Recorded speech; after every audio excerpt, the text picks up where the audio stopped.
Hey. I think I'm halfway done with the post quest. Got to fight Nidhogg.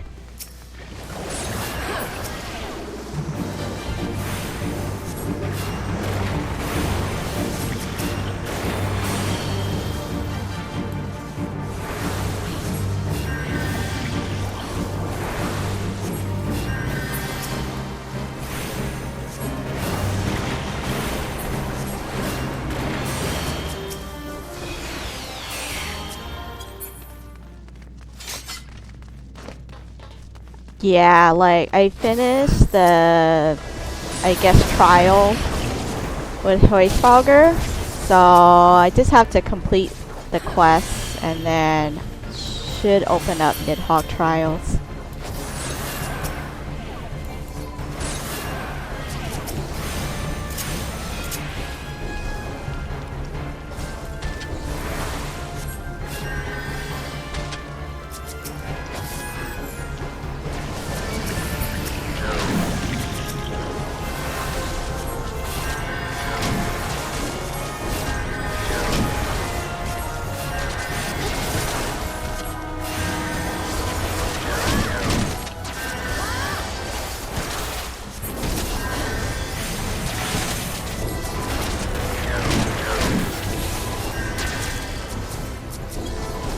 Sure. I still have to complete the quest though.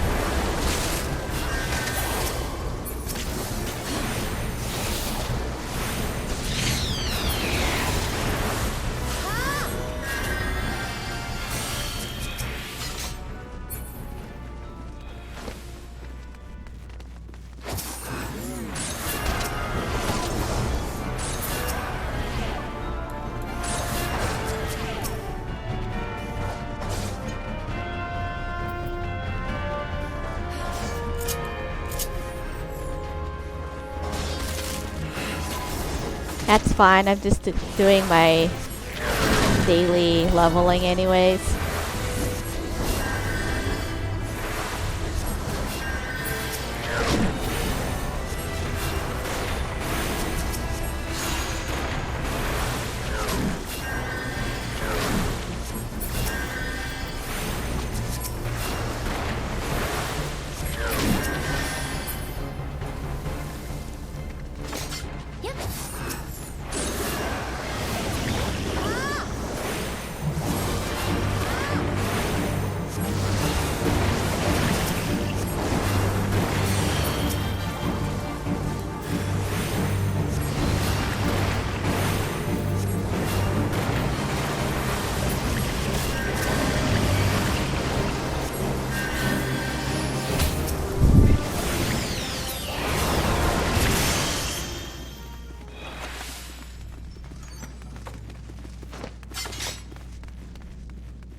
Wait, so Scholar doesn't get this, but White Mage does?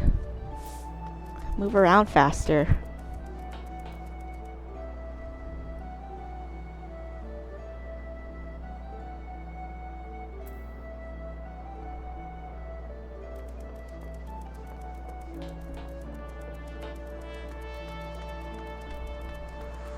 I can play as Sage, I guess.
Our negotiations proved rather more strenuous than I had anticipated, but the results seem well worth the effort. The battle was indeed hard won. Thank you, my friends. I would never have earned Hraesvelga's cooperation had you not seen fit to grant me yours. 'Twas your stalwart heroism that moved the heart of the Great Worm at the last. Any gratitude I can offer is but poor reward for your continued service to Ishgard.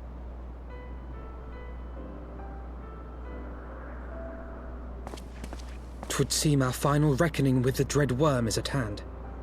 I only wish we had some inkling as to when he means to strike.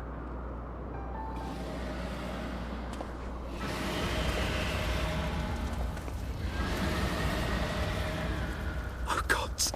Like now?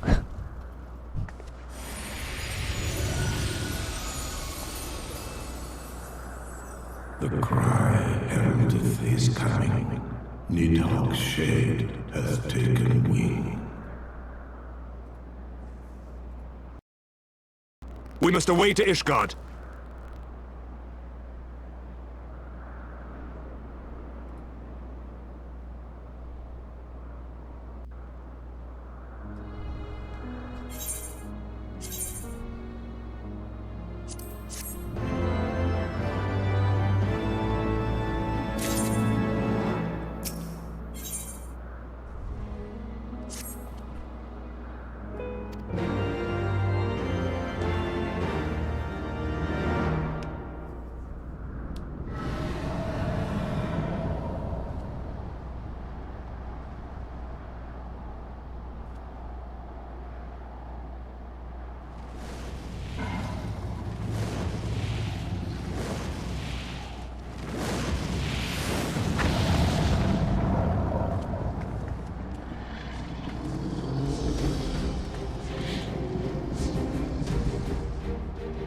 Alas, is he all in?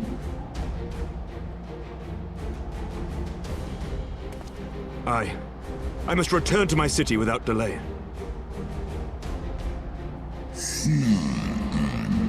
Skolo. Ses litek. Sen igar.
Remember your training!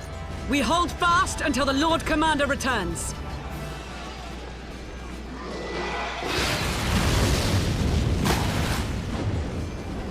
Ugh.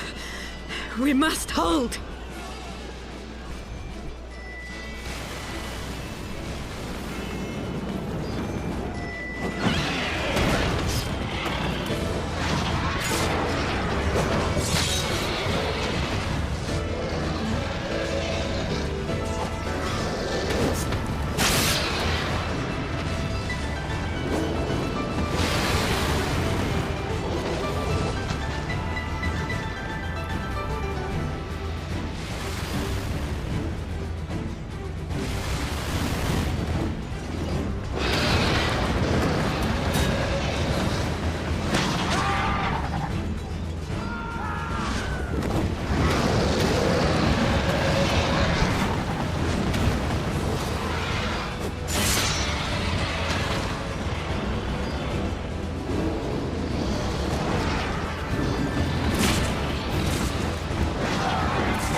Reinforcements! By the Fury, that one is the size of Nidhogg.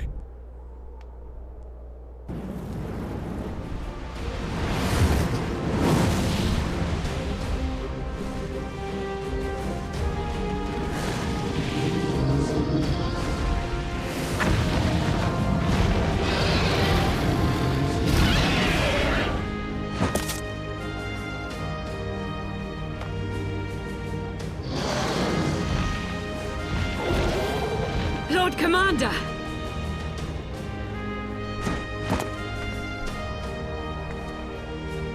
You are late, Warrior of Light.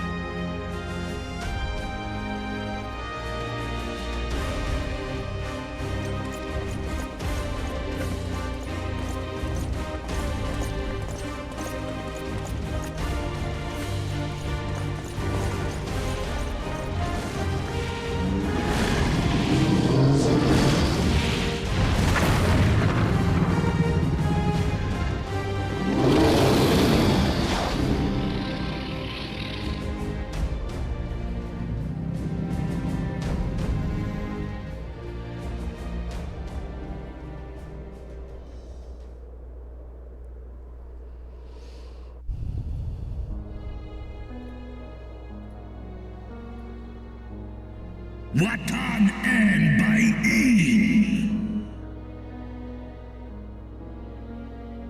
Still walking.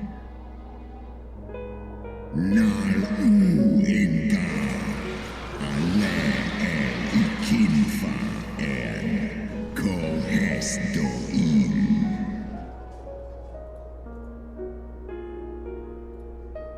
Undo kai omon ikin in kastaga stajas. Skol hes som.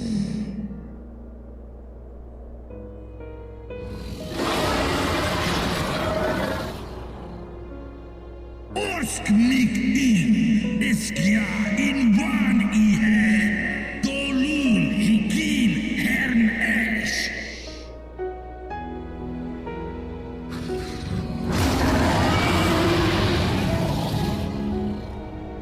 Sroskwan inna.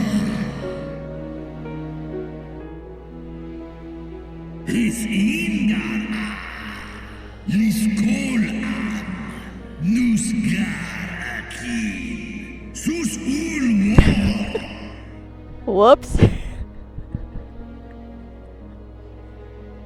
It's the fight between the dragons.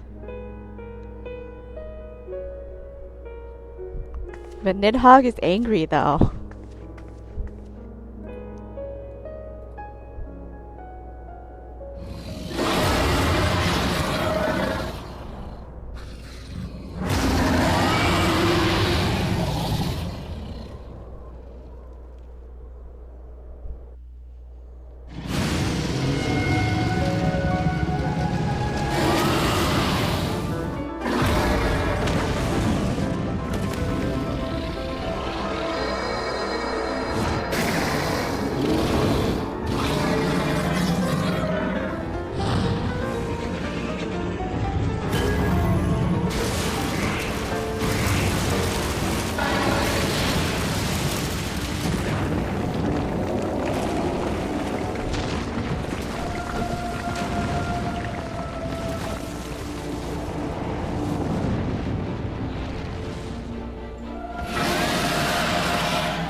Nidhogg is rad.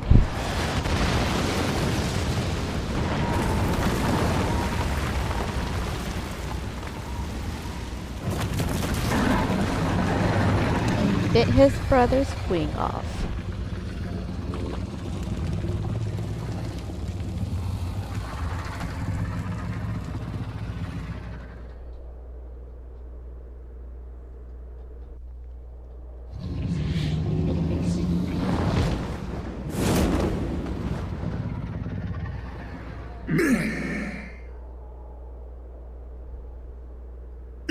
Esk dran mig in. Faun Vår må i te tothar an. Vis an in. Snalis X-ray Nedwo Elstra.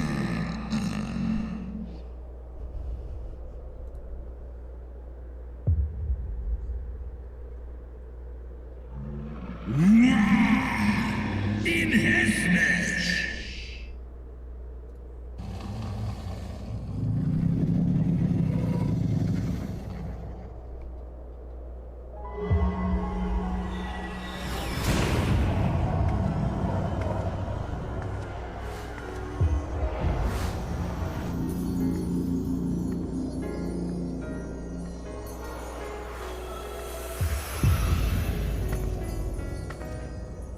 Ja, Wa'il an Stra en in.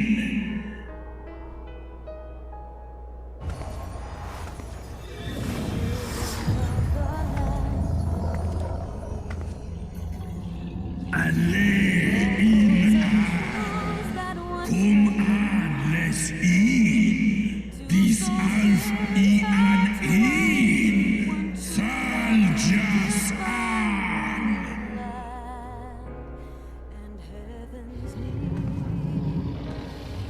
Should be opening up soon.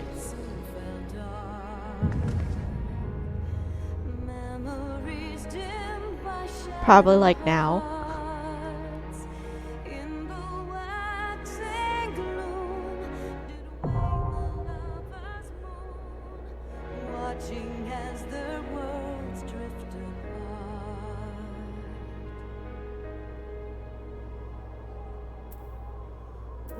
Soul's cry of passion welling within.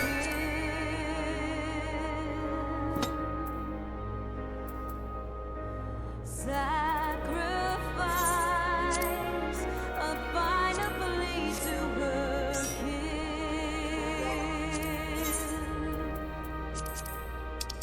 Yet this bond of hope by treachery was broke, scattering her words to the wind. Literally, like, right away.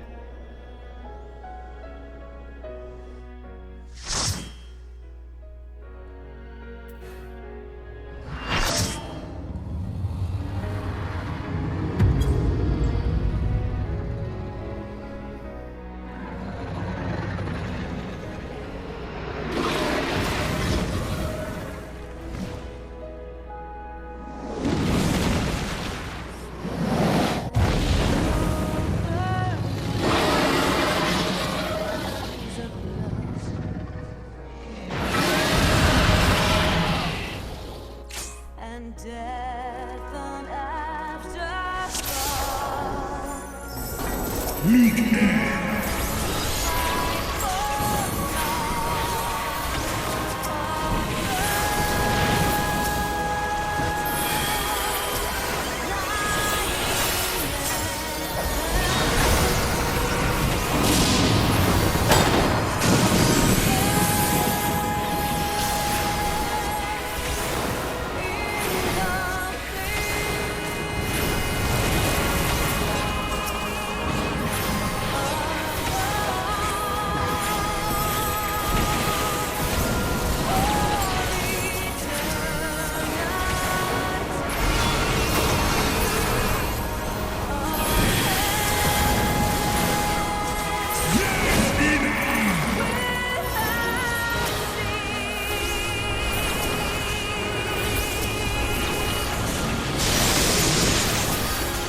Oh my god, is no one tanking?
don't understand why he's facing it towards us.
I am very certain the tank faced Mihawk pretty much against us.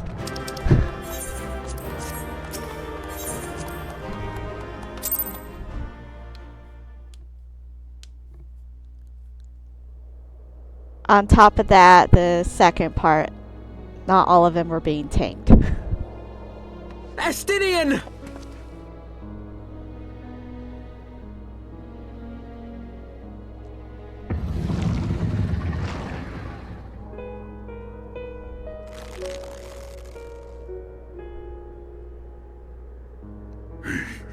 Is this to be mine end?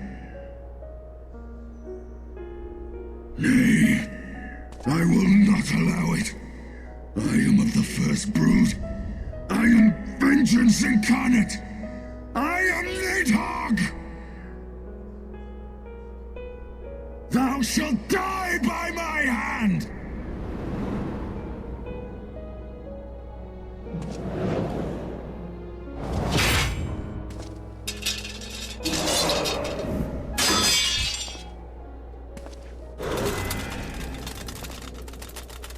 Well, the second phase, I just got not your aggroed. handworm!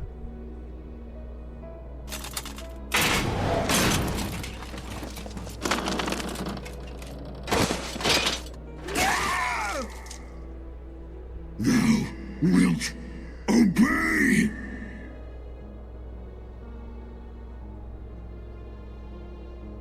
I would ask one last favor of you, Warrior of Light. Finish me, now, while I have the beast subdued!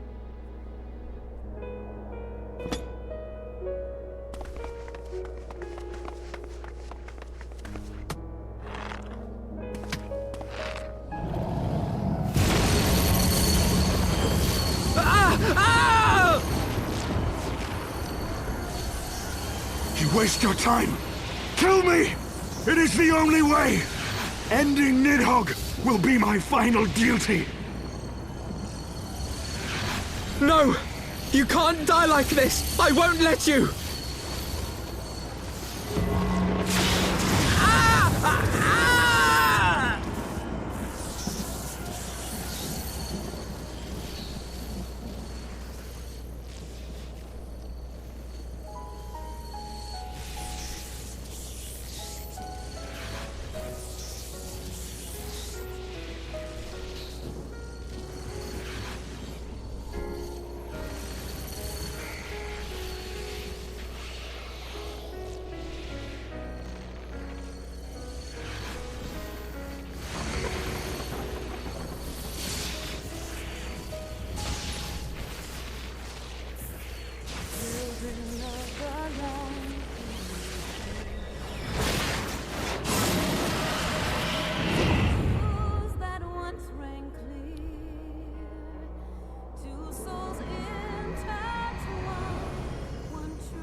Soul's cry, a passion welling within. The eye appears to be all spent. It's not glowing anymore. Sacrifice, a final plea to her king. The eyes! Cast them into the abyss! Yet this bond of hope by treachery was broke, scattering her words to the wind. I don't understand. Why did they throw in the same direction? Isn't it better to keep them apart?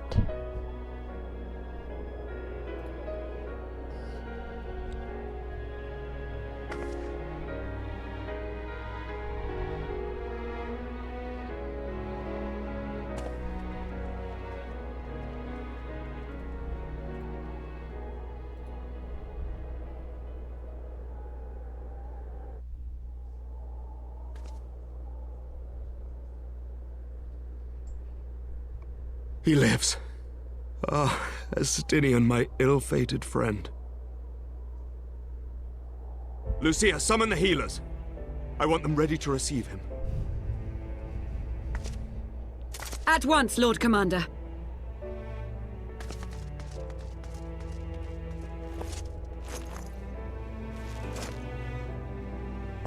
Allow me to do this much, at least.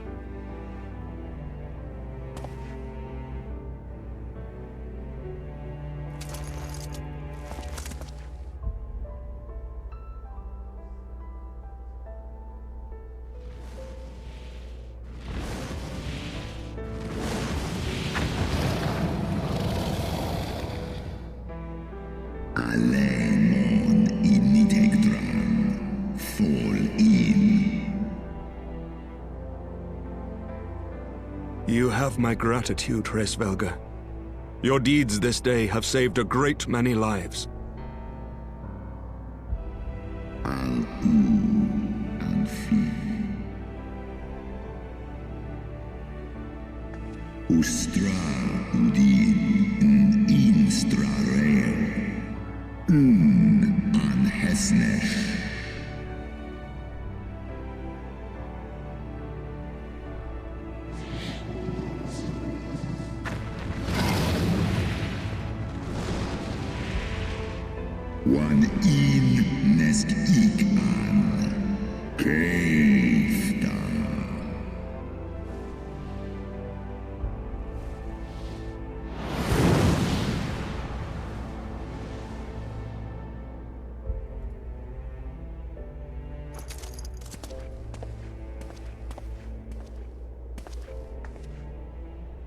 The battle is won.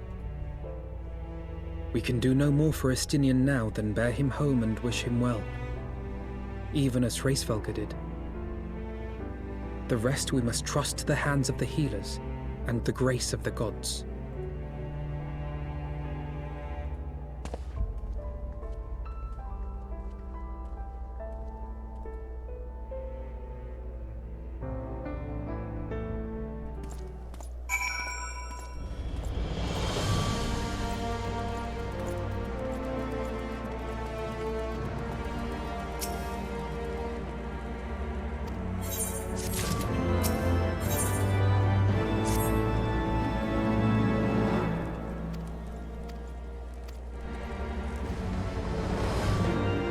I also need to do my dailies.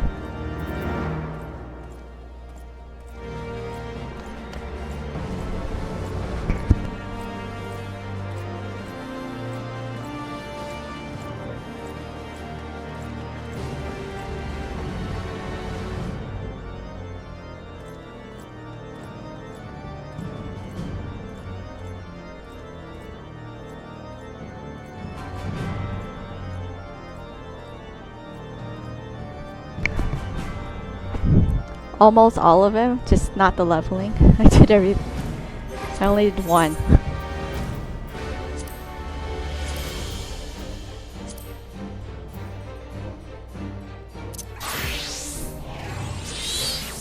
I can also level up my tank.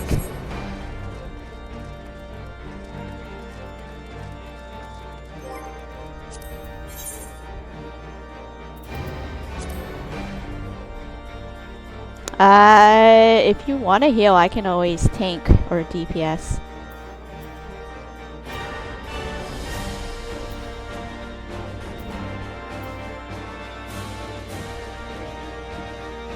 Seems like healer is your primary class.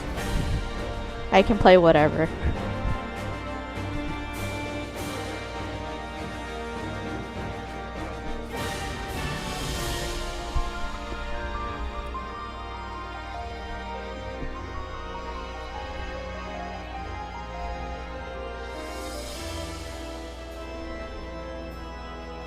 I can just go as tank.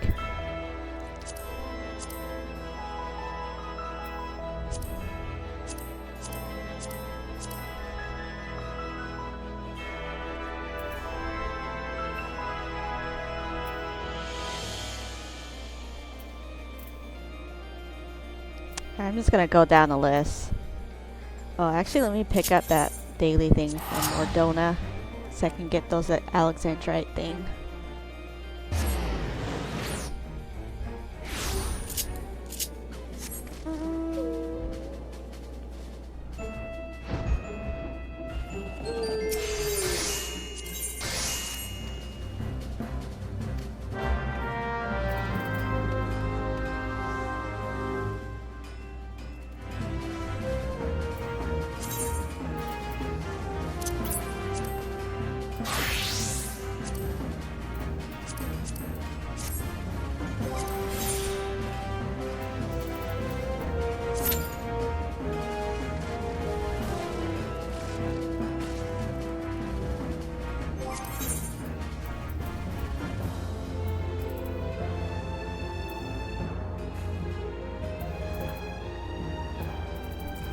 Back at Ishgard?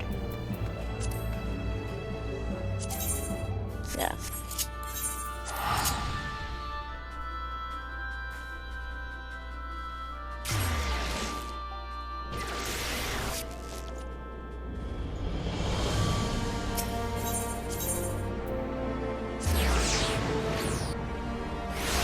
Guess the another dungeon's actually opening up in a couple quests.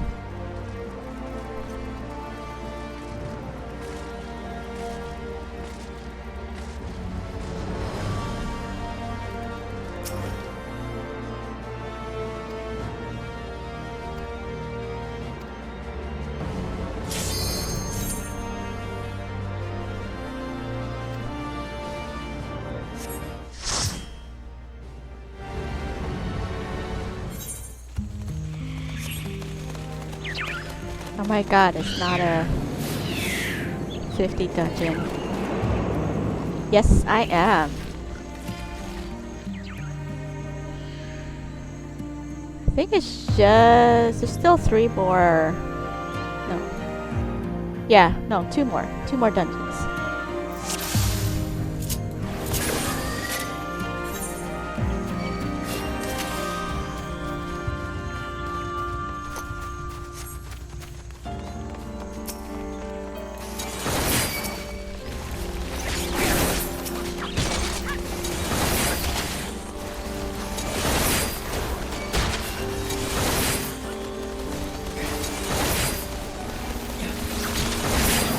Another group here.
Man, that marble is so slow.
Wait, is everybody here? I'm just blind. Oh yeah.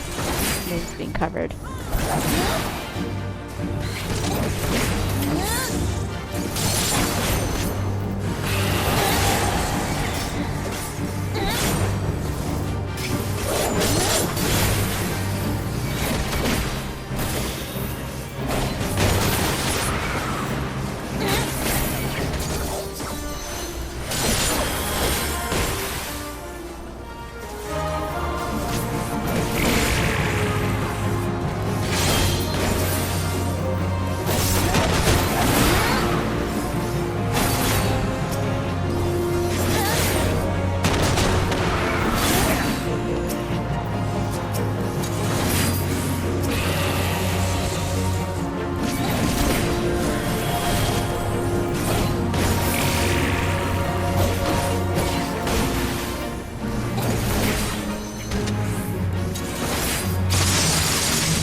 Thought I heard someone trying to break.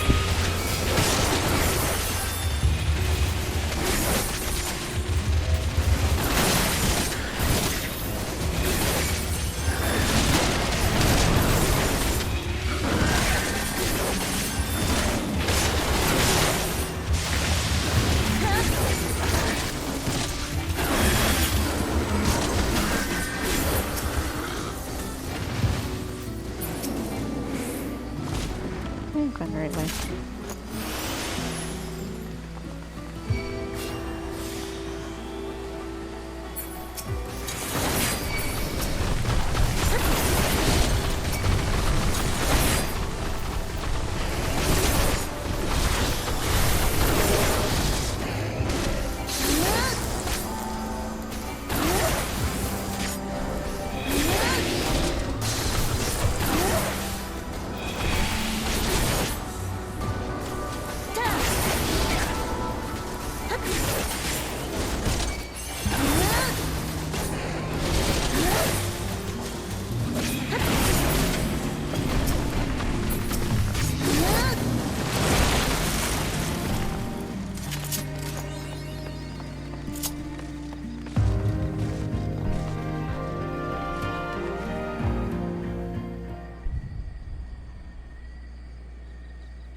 The ugly flower plant. Spider. I don't know what to call it.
MSQ.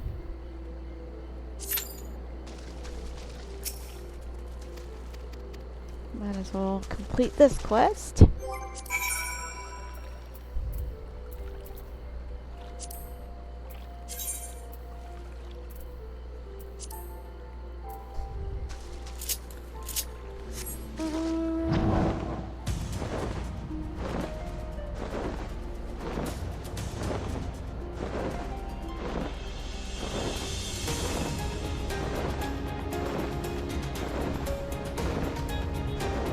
Oh, wait.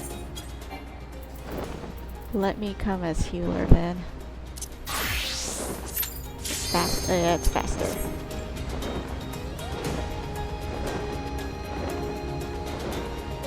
I just saw a 9-minute wait.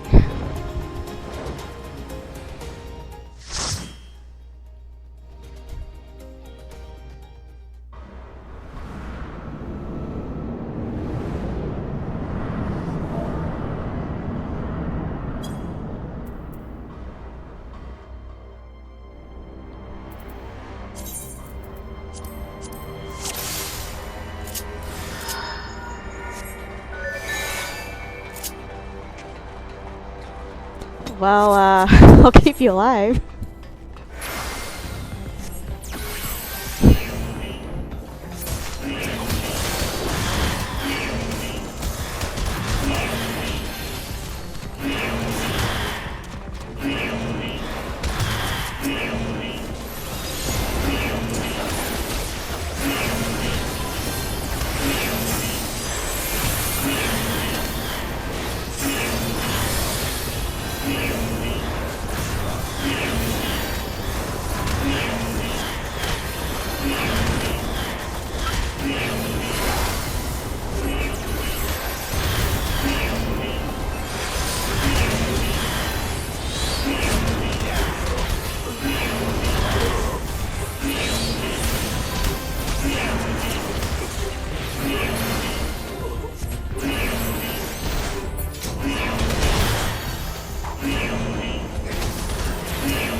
Oh gosh, this BTS starting.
Hey, at least it's not Prey. Prey would take at least 30 minutes.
You know, I wasn't watching, but I don't know which one.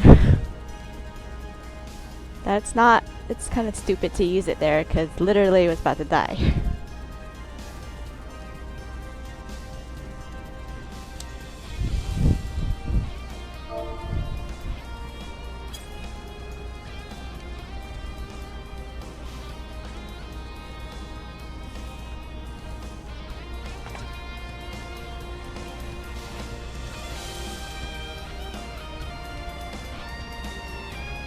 Yeah.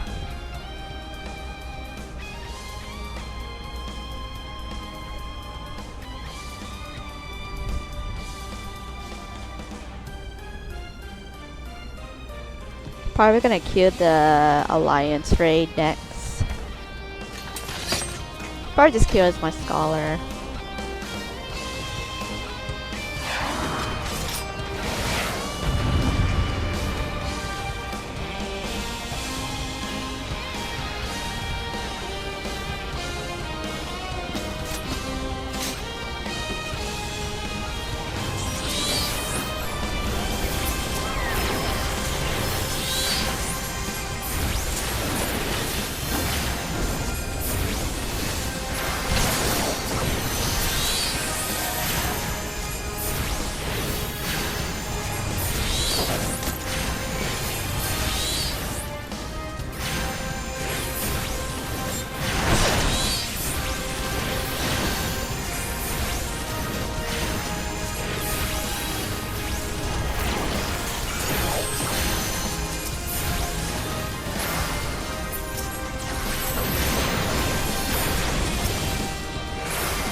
I have a feeling it might have been the summoner. You just let me know when you're ready. I'm gonna do Alliance next.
And here I was hoping it was going to be a level 60.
How come the white mage can dash forward and not the scholar?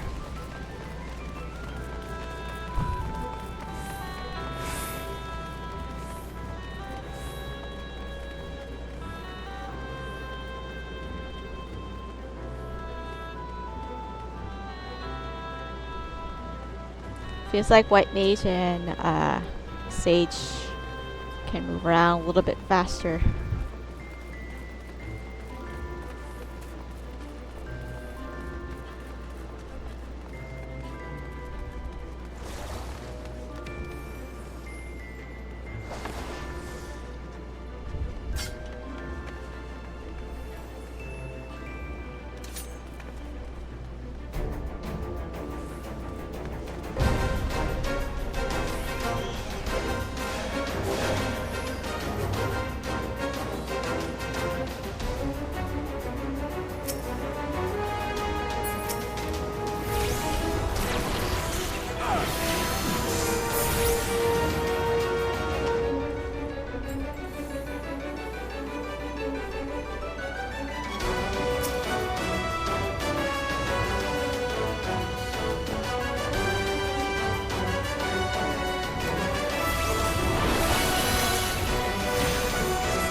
I'm doing good. How are you?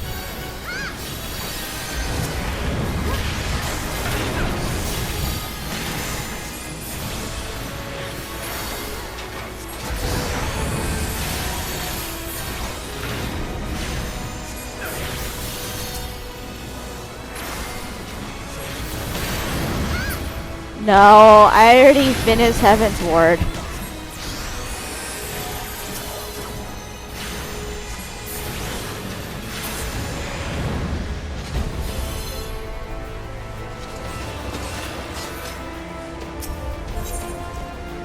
Yeah, it's just a roulette.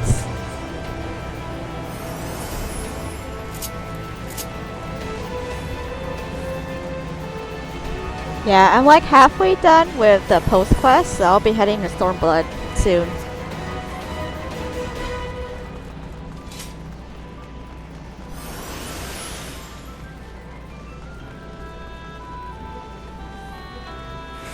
Yeah, I just finished up with Nidhogg earlier.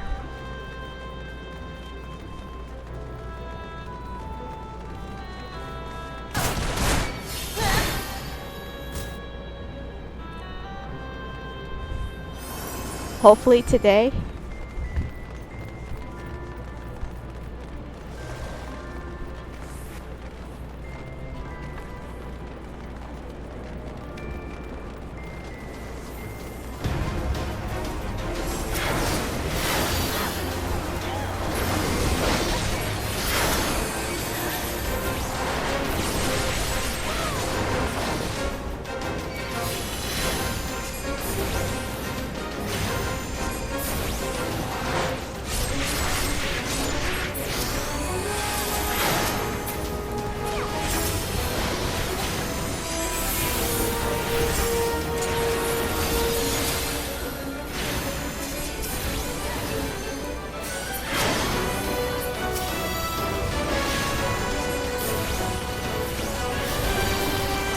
Yeah, I just have 2 more dungeons left for the post quest.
Oh, let's see if anyone greets here.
Whenever you're ready for the other raids.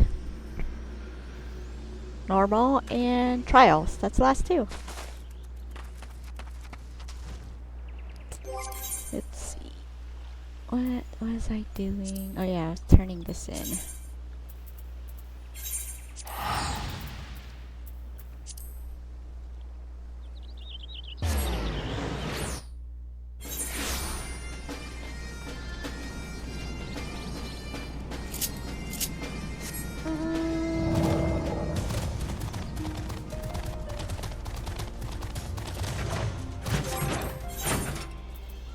guess I'll just start with trials. But technically there is also guild heist, so I can do that last.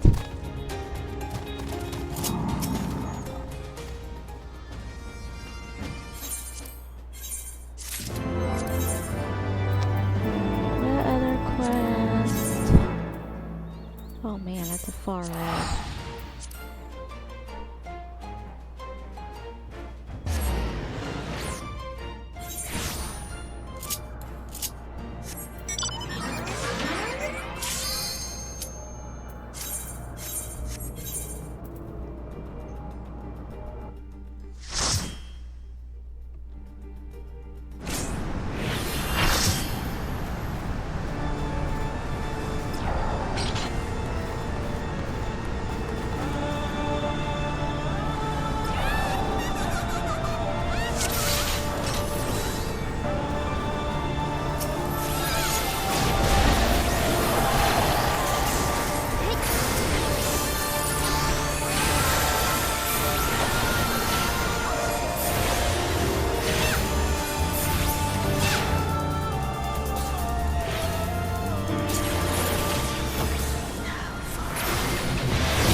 I don't know why there was a tank tanking the other... Is it Shirda or whatever her name is? Inside the wind.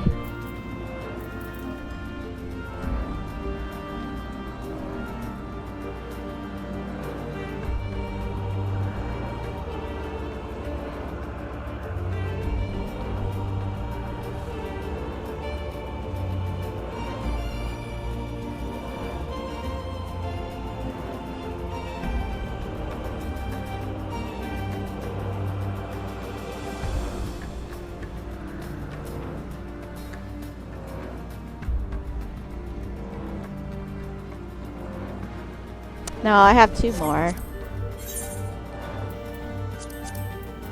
No more raids. Whenever you're ready.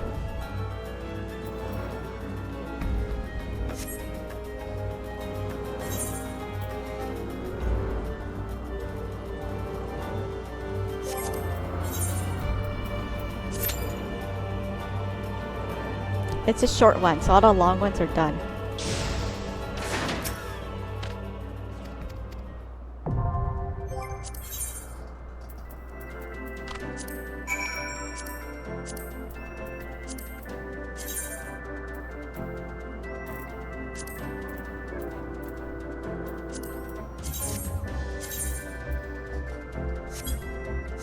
Let me go open up also the other dungeon.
The heroes of the hour return.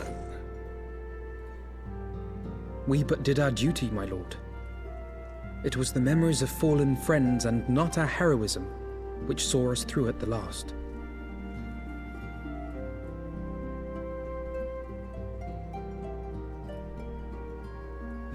I gave every ounce of my strength, but mine efforts would have counted for naught had the Warrior of Light not arrived to challenge the Great Worm. As a sworn knight of Ishgard, I had hoped to do more for my city. Well, we cannot all be heroes, dear brother. Let us put away our pride for a moment and revel in the valiant deeds of our comrade. For your sterling service to Ishgard, we salute you.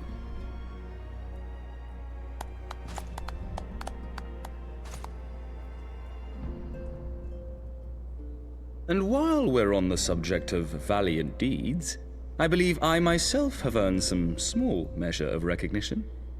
Under my watchful command, the ballistas of the Outer Ward struck down a veritable swarm of Dravanian invaders. My lord's command was certainly watchful. He bravely watched as the siege crews took aim, and continued to watch as countless wyverns met their end. Indeed, the ward's defenders proved so well drilled that my lord had little occasion to stop watching.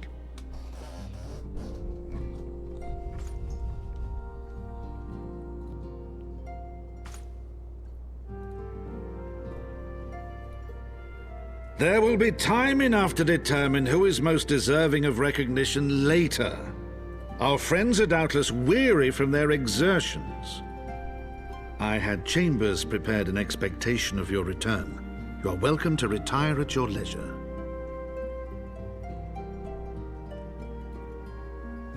I am most grateful for your hospitality, my lord, but I believe I shall pay a visit to the Temple Knight's Infirmary. Pray excuse me. He's worried about Estinian.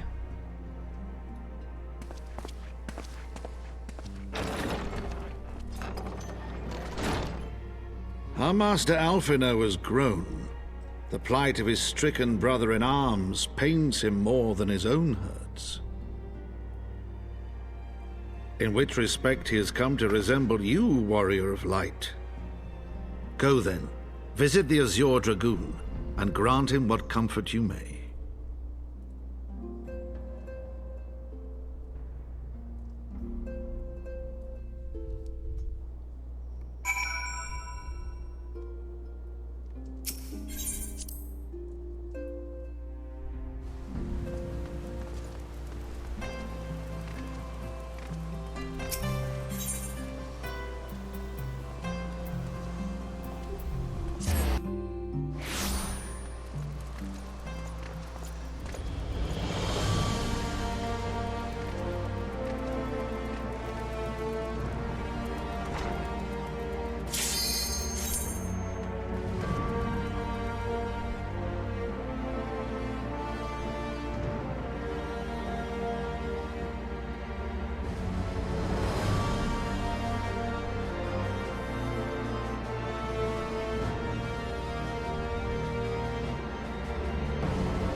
Oh, it's Alexander.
It didn't matter because of the tank.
is this? Oh my gosh.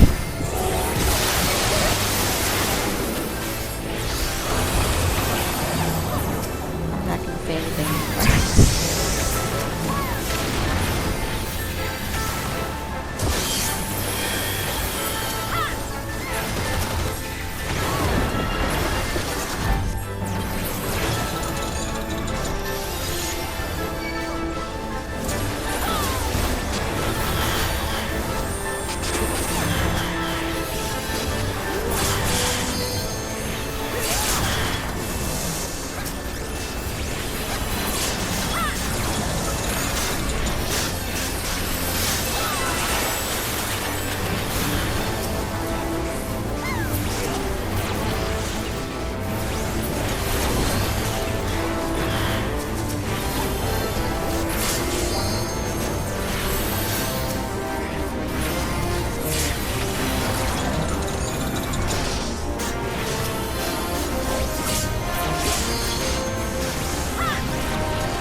See if we can get this right this time.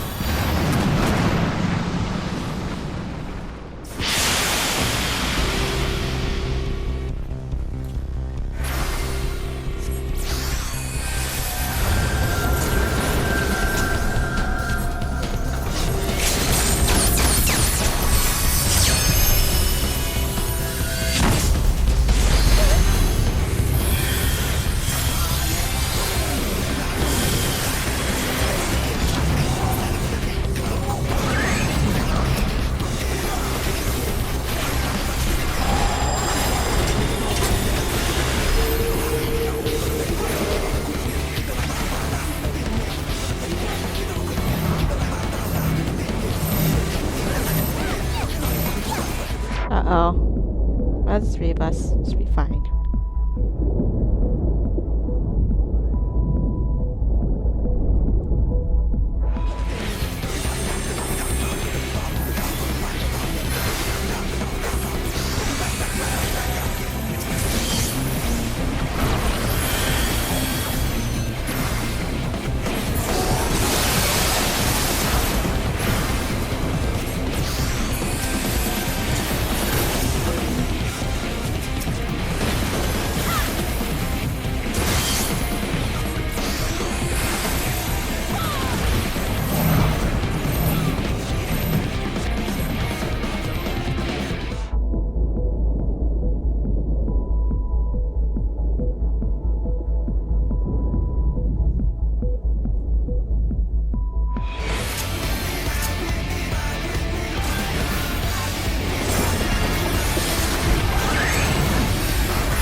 Alright, just the guild heist. And I'm gonna open up the next dungeon.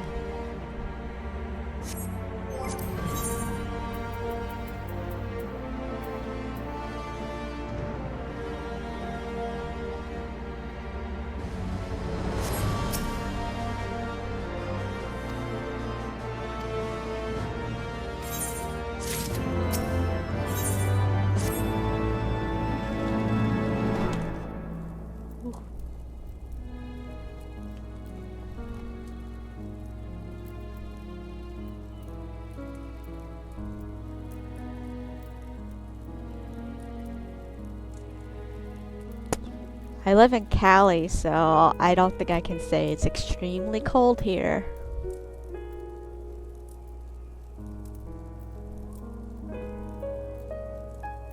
I have the guild heist, I just didn't know if you wanted to queue it immediately.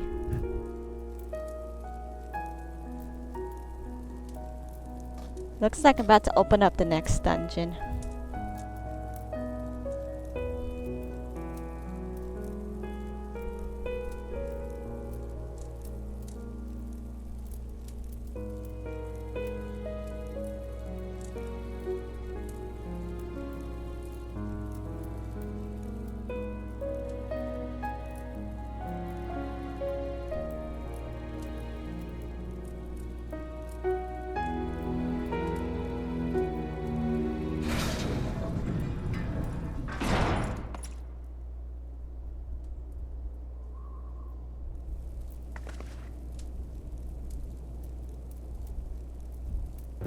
Estinian.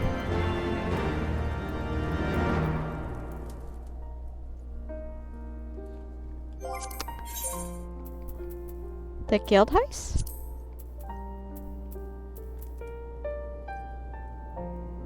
Isn't that like one of the first ones you open up?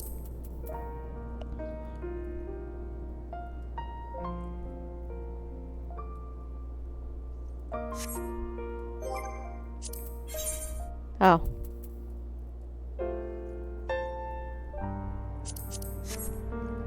Yeah, where I live, it doesn't get under 30 Fahrenheit. Oh, this is a long scene.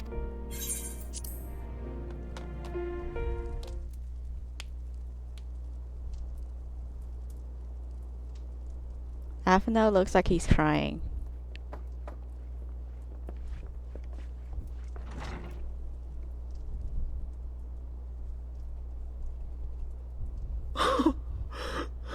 Estinian!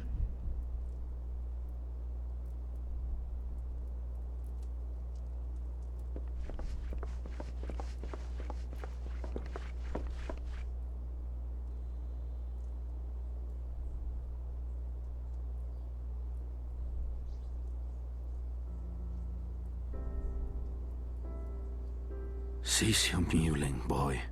It grates my ears.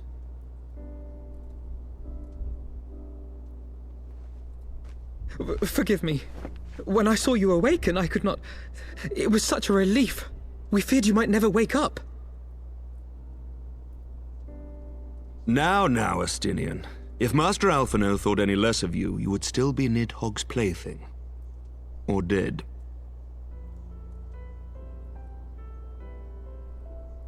Aye, 'twas but a jest. He sounds I more thank calm. you, Alphino. And you too, Warrior of Light. Quite how you managed to persuade Hraesvelgr to aid in his brood brother's downfall I cannot imagine. But full glad am I that you did. Yet again, you have achieved the impossible.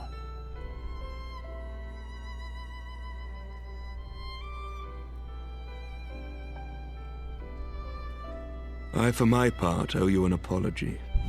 When last we met, I did willingly loose an arrow at your heart. Can you forgive me? There is naught to forgive, Hameric. You but acted in defense of Ishgard as is your duty. Were you any less single-minded about it, I would not follow you into battle, nor trust you at my back. Besides, I had come to the selfsame conclusion. that I would have to perish for Nidhogg to be stopped. So let us dispense with the hand-wringing. I have heard enough mewling for one day. Oh!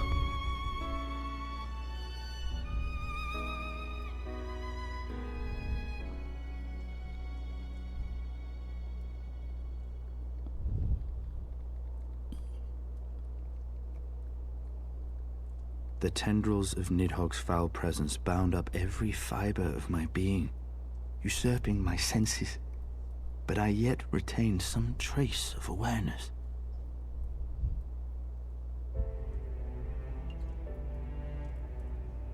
The worm's mind was as a vast and tumultuous sea. Endlessly its black waters churned, his grief and despair at Ratatoska's murder never calming, never receding. Driven by this surging current came wave upon wave of unrelenting rancor. It was the very image of my own heart.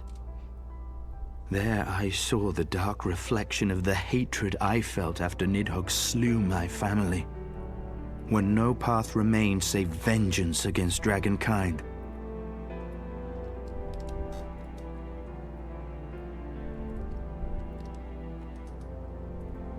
Neither one of us had a choice. But I was blessed with something Nidhogg was not. Comrades and teachers to console and admonish me.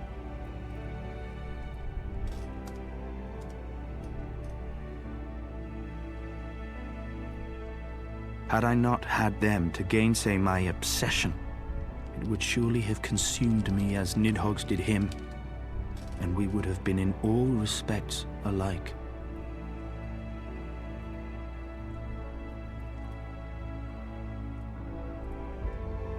Though his shade is banished, his spirit scattered upon the sea of clouds, I feel no joy at his passing. Where once I craved vengeance, I now crave rest.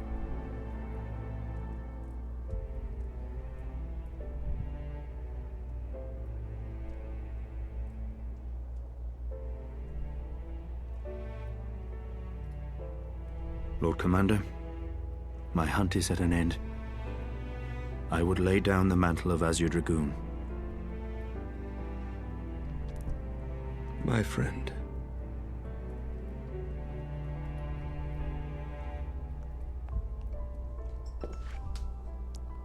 He has tired himself with too many words. I doubt not that he will make a full recovery, but he must be allowed some few days of quiet.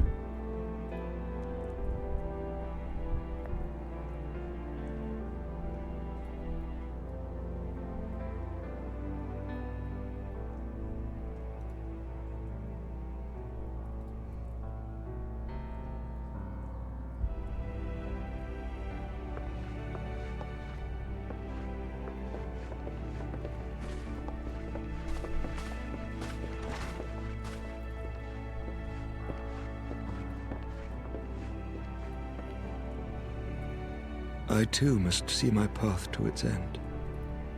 Sleep well, my friend.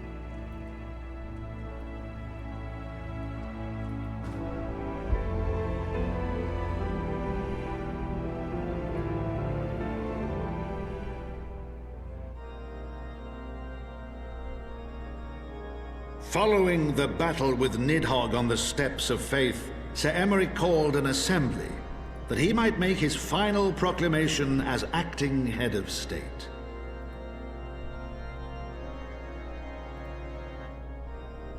'Twas there, with one decree, that the 1,000-year rule of the archbishops was ended, paving the way for a new republic. The governance of Ishgard would now be placed in the hands of high and lowborn alike, their ranks represented by the newly founded House of Lords and House of Commons. Church was separated from state. The foundation for change had been carefully laid, and the reforms proposed by Ishgard's new government passed into law without incident. His duty done, Emeric de Burrell gladly stepped down from the Archbishop's dais, only to be raised unto the highest seat in the House of Lords.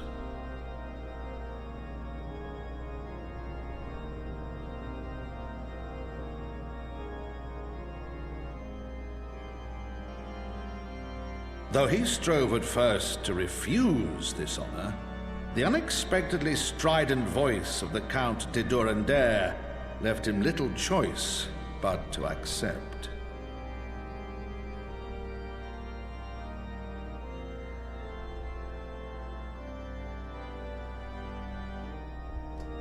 And so it was that the winds of gentle revolution came to stir.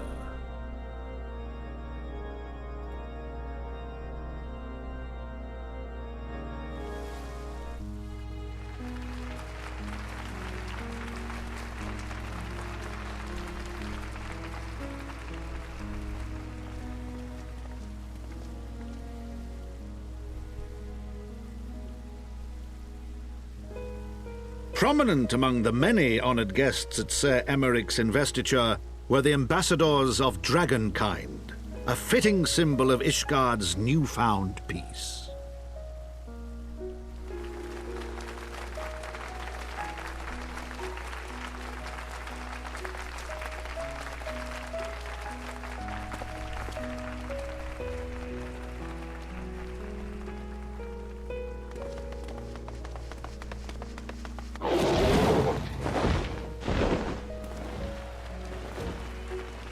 The people looked on in awe as he soared through the heavens on Dragonback.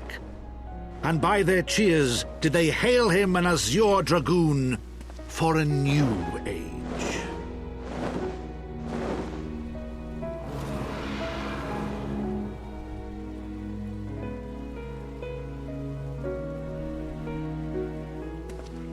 His spear's still red.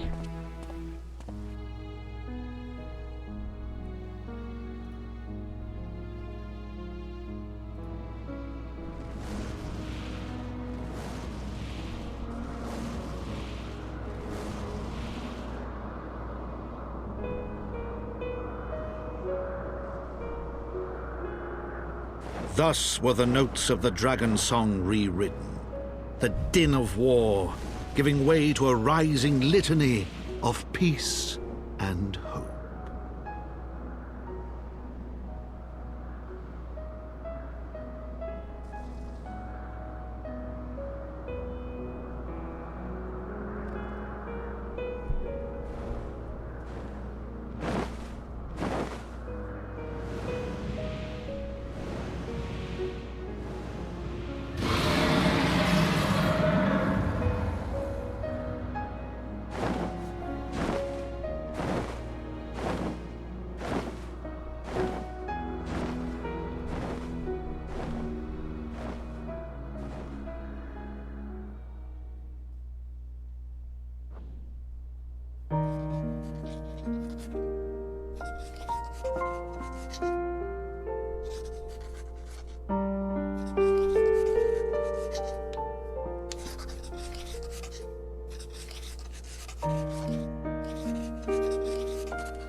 Obviously, that's Alice, eh?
To think the Moogles would prove such harsh taskmasters.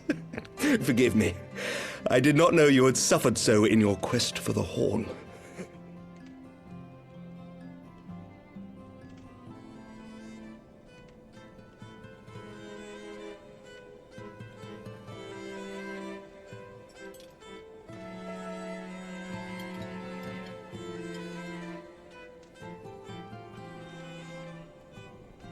I must say, your spirited accounts always come as a welcome change from the arid reports which fill my days.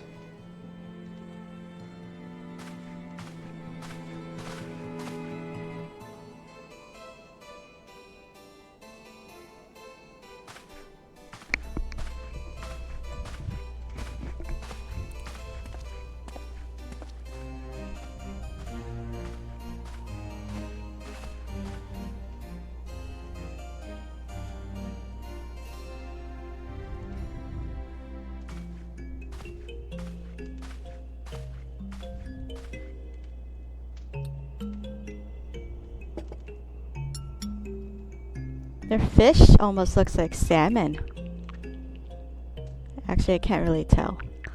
This kind of looks like salmon.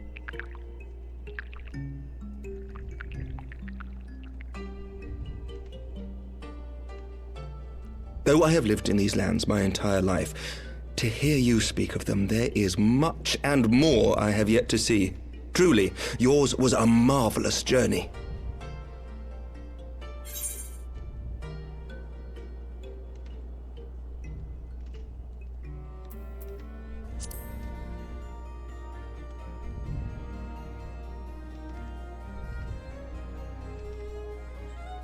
Nor would I presume to imply otherwise. Neither I nor any man alive can truly understand what you have endured, and I cannot say with any confidence that I would have acquitted myself as well under the circumstances, much less grown stronger for it.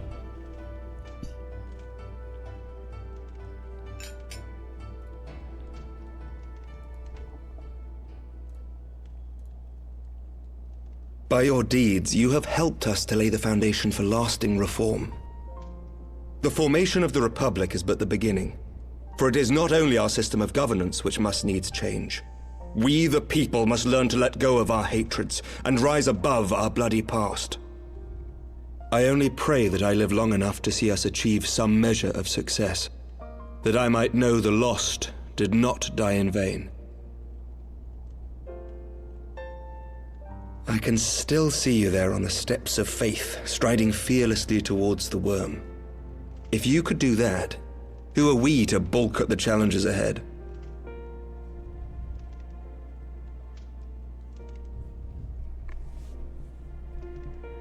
The question of how best to strengthen ties with the other great nations of Eorzea has been debated at length in the Lords and Commons of late. As you may imagine, maintaining stability during this period of historic upheaval is our paramount concern. Nevertheless, we are greatly indebted to the Alliance for their support during the Grand Melee, and it would be remiss of us not to repay their faith in kind.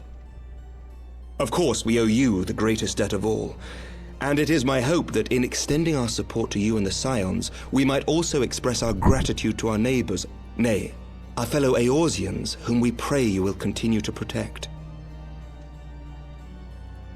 The Lords and Commons agree on very little, but not a soul in either house begrudges your order this offer of patronage. For all you have done and will do, we thank you.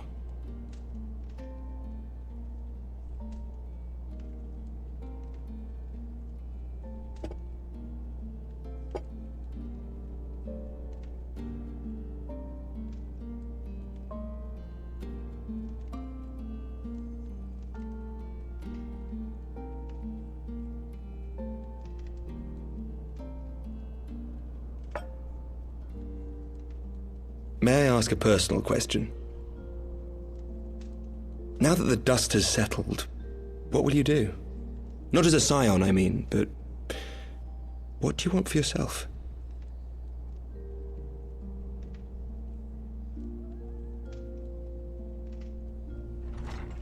Lord Commander, pray forgive the interruption.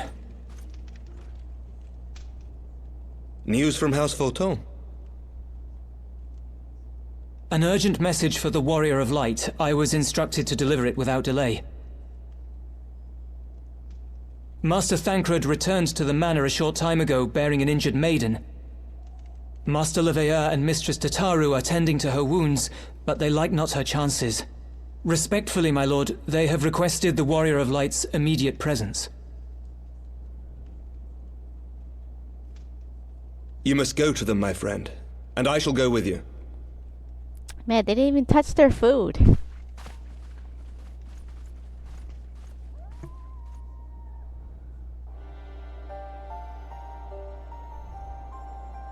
For every ending marks a new beginning. What's a different voice?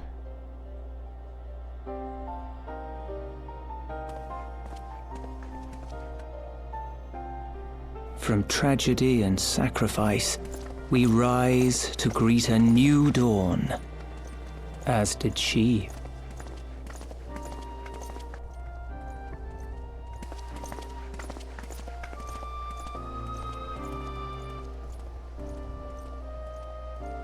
Only to be drawn unto another battlefield, another cause, as if by fate.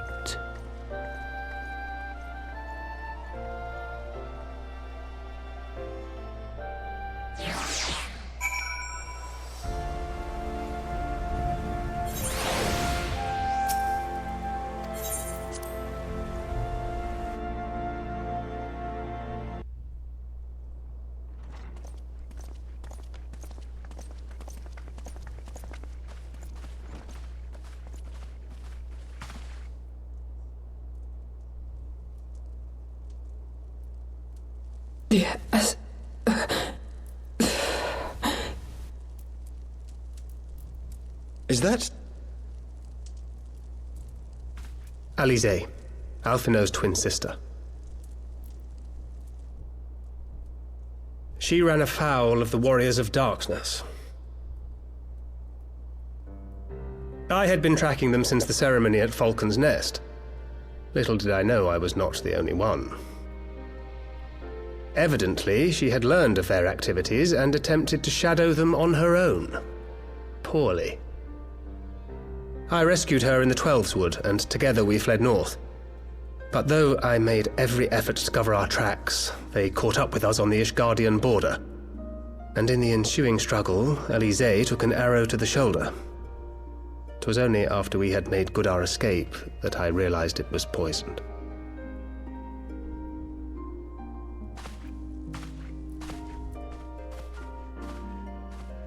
Thank you for coming so quickly.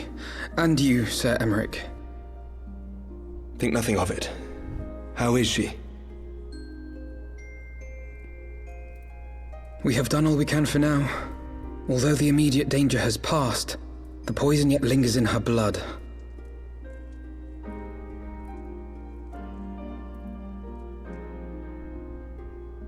We came to Eorzea together, hoping to bring salvation to the realm our grandfather gave his life to protect. But when confronted with the bitter realities of its politics and its petty powermongers, she was driven to anger and to doubt.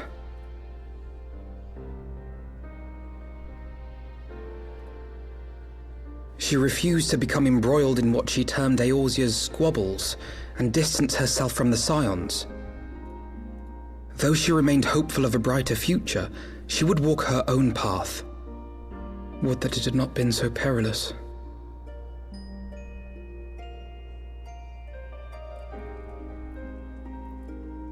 For all our differences, she is as dedicated as any Scion to the salvation of Eorzea. But more than that, she is my sister. To be reunited with her, only to lose her forever. Gods, even to speak the words. Take heart, Master Alphino. She will be attended by our most skilled Chirurgeons.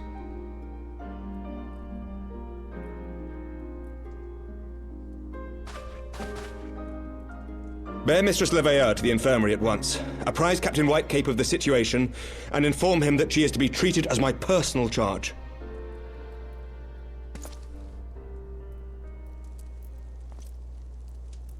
Wait, don't go. Please, come closer.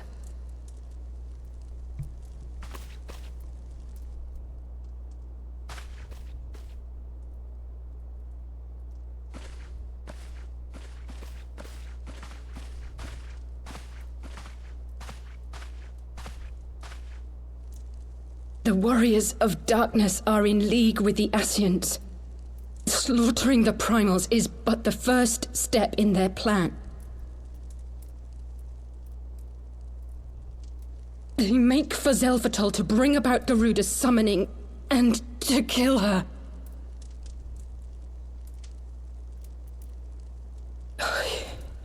You must stop them.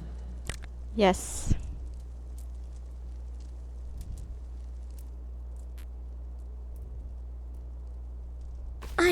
I shall inform the others at once.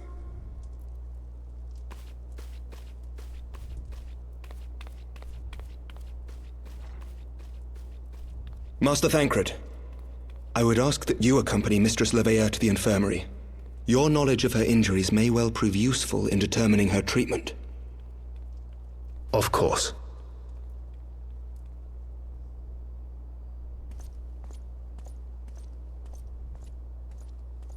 I mean, it's not like he knows what kind of poison's in it.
Alright, my next dungeon opened up.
Oh, let me spend my elegance first.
Alright, I think I'm ready to queue the next dungeon.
controller's low.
Isn't it right there?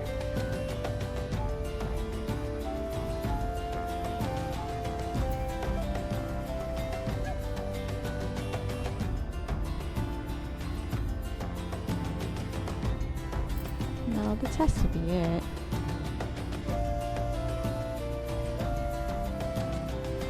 This part, is that part, that.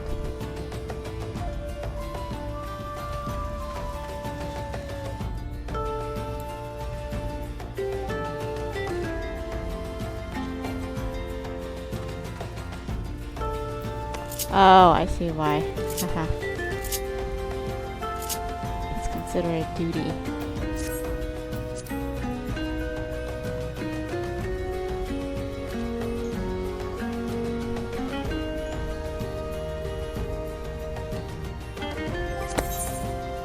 Let's see.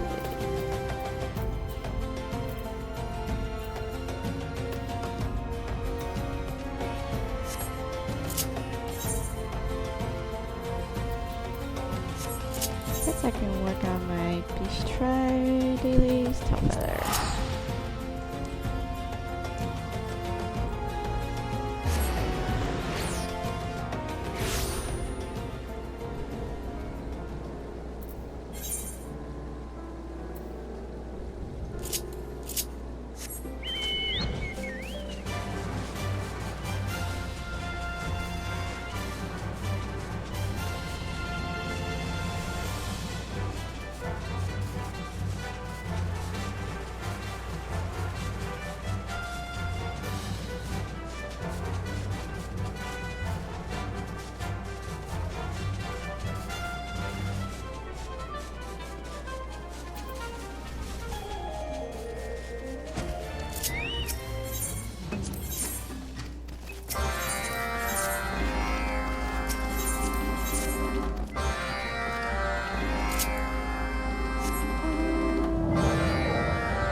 I'm just gonna work on my beast tribe, but whenever you're ready to queue the next story dungeon.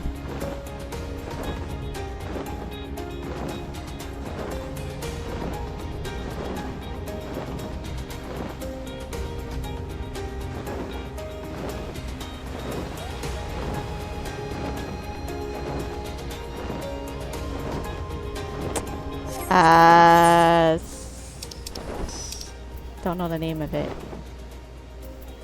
Should be what, Zelfault? I have no idea how to say that.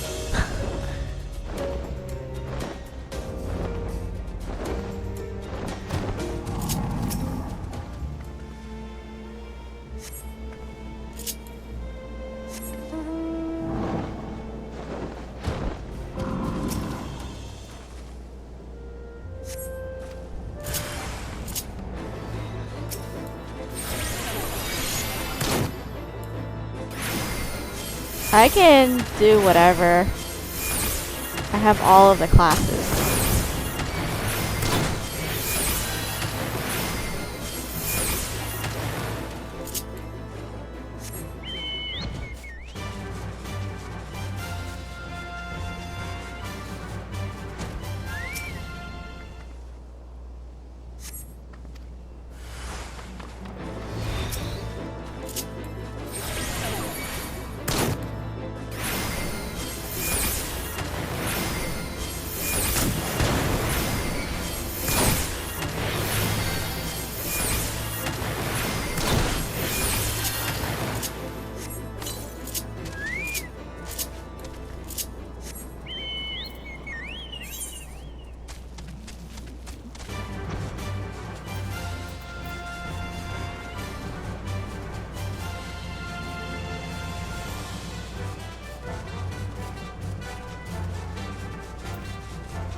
What class did you want to play?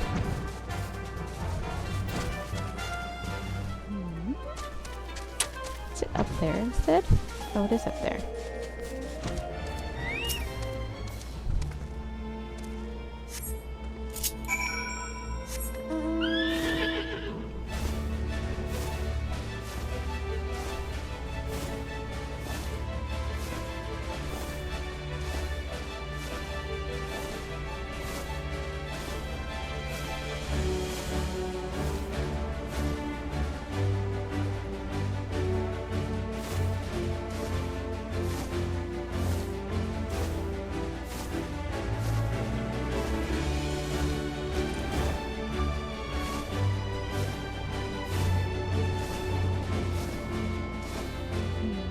Oh, is it in the building?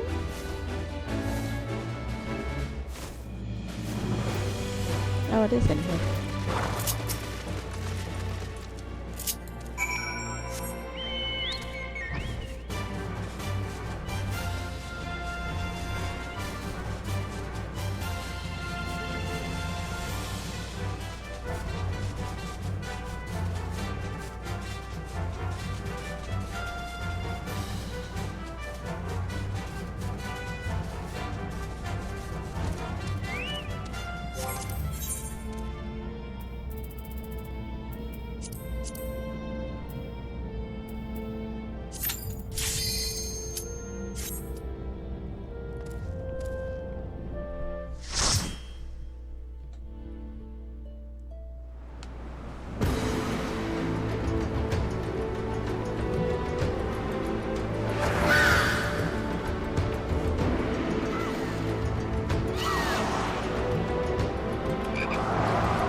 So they were unable to see the ritual to its completion.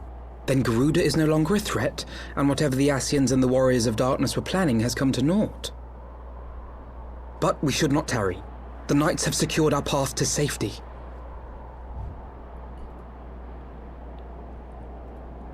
Well, well. What do we have here? You'd better not have killed the Primal without us.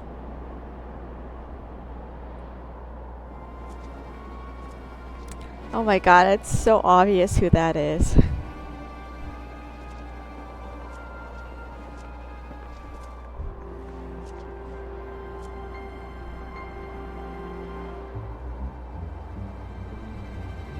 You! Wait, I know you. Still walking, I see. I could have sworn my aim was true. Just what is your game? Leading us the long way so these fools could step in and claim our prize? No. Let's not make hasty accusations. By the look of things, the ritual was proceeding as planned. We arrived at the appointed hour. It was they who erred. It is hopeless. We cannot face them all. Do mine ears deceive? A boy!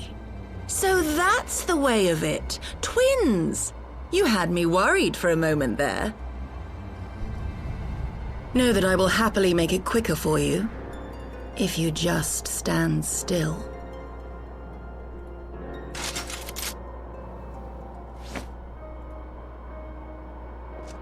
Enough, Jarumul. We wouldn't want to upset the man in white with any unnecessary bloodshed now, would we?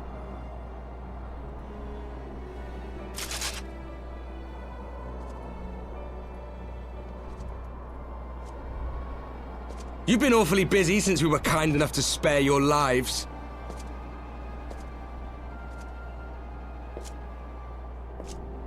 While you were idly consorting with the Ascians, you mean? 7 hells! What could you possibly hope to achieve? Should I explain it to you? Very well. Consider it a reward of sorts for beating us here. You know the tale of Hydaelyn and Zodiac, I take it? Of the Great Sundering and the reflections it created?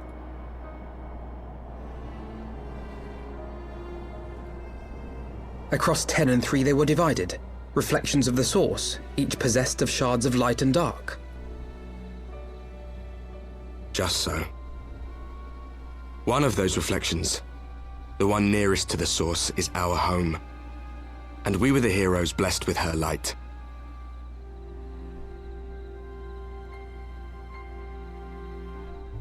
But not all worlds hold light and dark in equal measure. In ours, the power of light was greater by far. So the Ascians, who once threatened our home, were no match. And they fell before us, one after another, till none were left. Victory, we thought. And then came the light. A flood of pure, blinding radiance, annihilating shadow and color and life itself.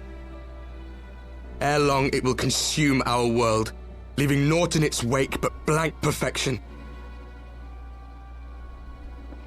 That cannot be. Do you honestly expect us to believe such a story? Believe what you like. But it has happened before, on a world far removed from ours. The 13th, which was swallowed by the dark and transformed into what you call the Void.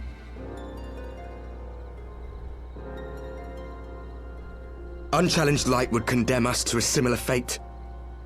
And so we joined hands with our former enemies, and with their aid came here, to the source.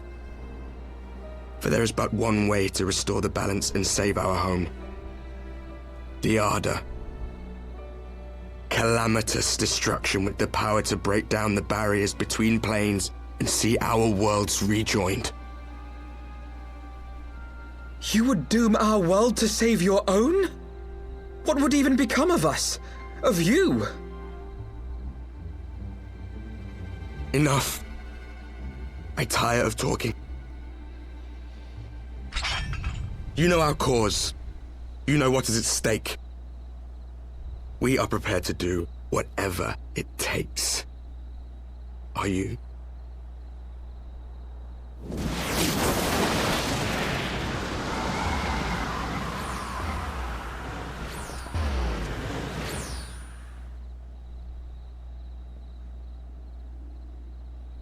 If there is aught you would say, say it.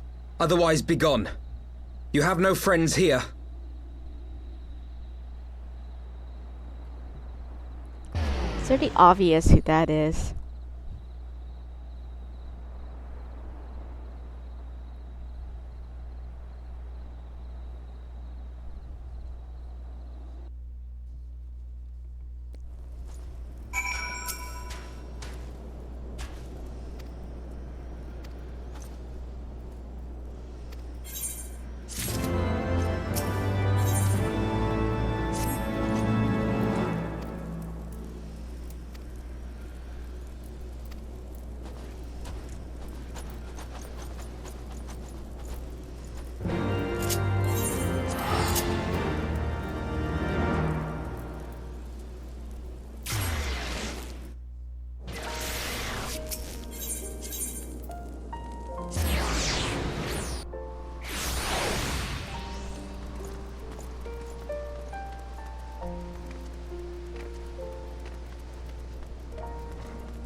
Alize, how are you feeling?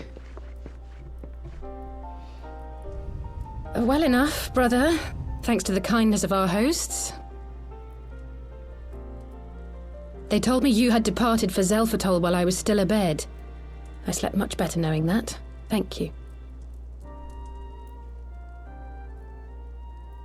I take it your mission was a success.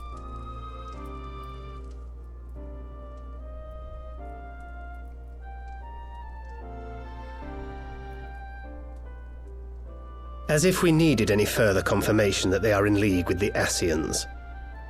But to save another world? I think not. I too thought his story fanciful at first. But it is possible there may be a kernel of truth in all of this. At the very least, none of his claims contradict the word's account. You were following these people, Alize. Why? During my travels, I had oft enjoyed tales of the Scions and their exploits. But after a time, I began to hear whispers of a gifted and theretofore unknown band of adventurers. Adventurers who had supposedly sworn to travel the realm slaying primals in the Scion's stead. The Warriors of Darkness. And in the course of investigating these rumors, you stumbled upon the Ascians' involvement.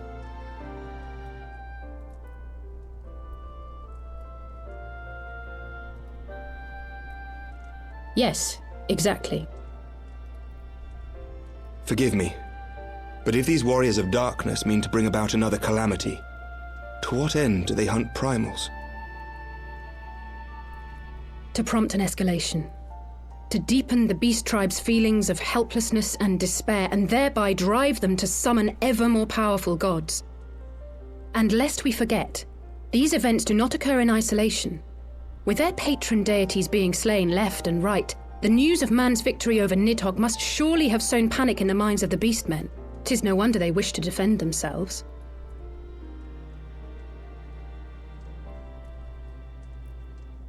Power answered with greater power, death with more death.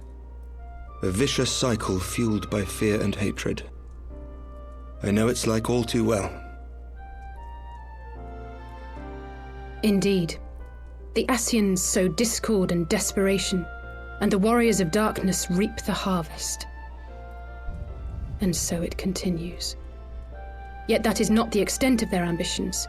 The Ascian himself observed that once the powerless realize that the old gods have failed them, they will have little recourse but to look to a new one.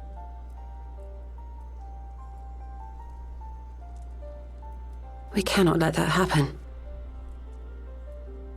It should come as no surprise, but Alizé and I have uncovered evidence that the Ascians have been manipulating certain parties to ensure that a constant stream of crystals flows into the hands of the beast tribes.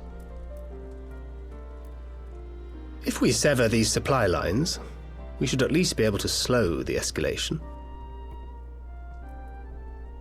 Agreed. Kral and I shall journey to Zelphatol and learn what we can of the Ixal's source. Then I, for my part, pledge to lead a similar investigation into the origin of the Nath supply. Sir Emmerich? As a member of the Eorzean Alliance, Ishgard is honor bound to play an active role in maintaining the security of the realm. You might also say that I have some personal motivation, given the Ascians' dealings with my father. However, I make no secret of the fact that my knowledge of primal beings is scant at best. As such, I should be most grateful if one of your order were to assist me. Allow me, Sir Emmerich. I have dealt with the Nath before.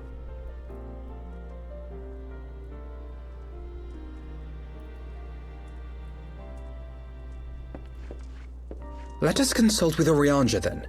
Given his dedication to the study of primal beings, I should be surprised if he could not tell us something of value.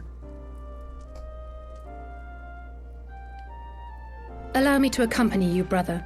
And before you think to refuse, know that I am not the girl I once was. I shall not be a burden. You have my word.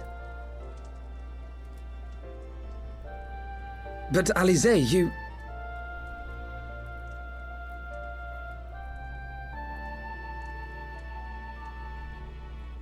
You are more than welcome. After all, it was you who set us upon this path.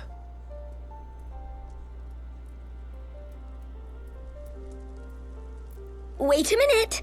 I'm afraid I can't allow you to leave just yet. Not until you try on the new outfit I prepared for you.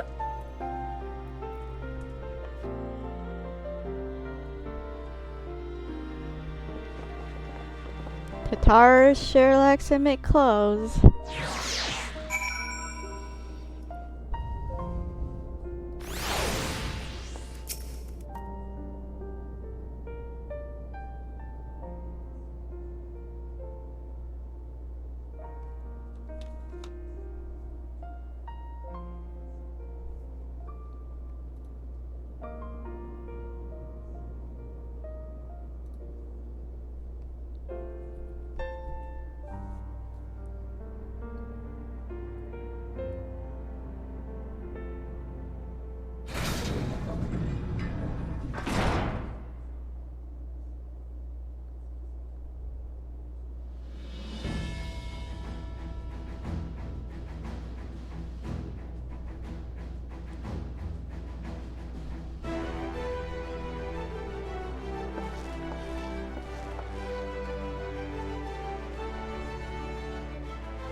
She already suspects him.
Don't tell me it's disconnected. Wait, why won't it let me land there?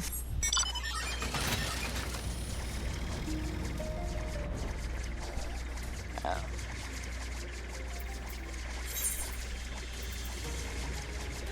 That is so weird.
Oh, no rush. I have a lot of quests to do before I get to the next dungeon.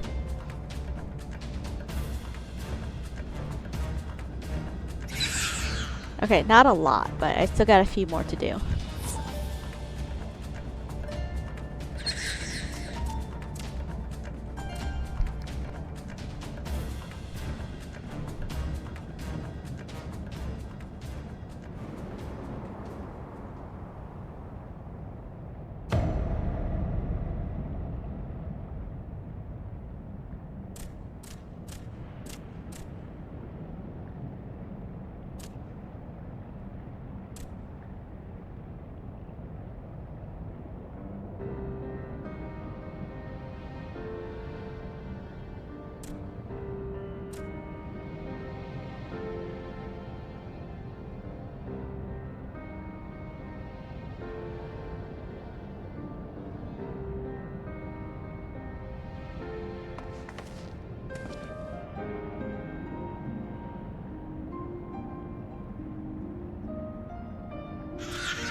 Oh, I have to actually do the naval?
Who goes there?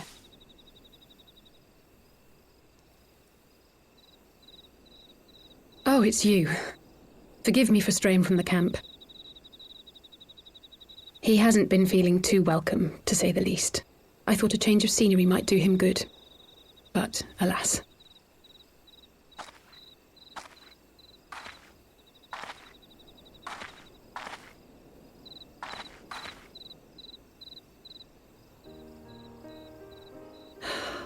It's so quiet out here.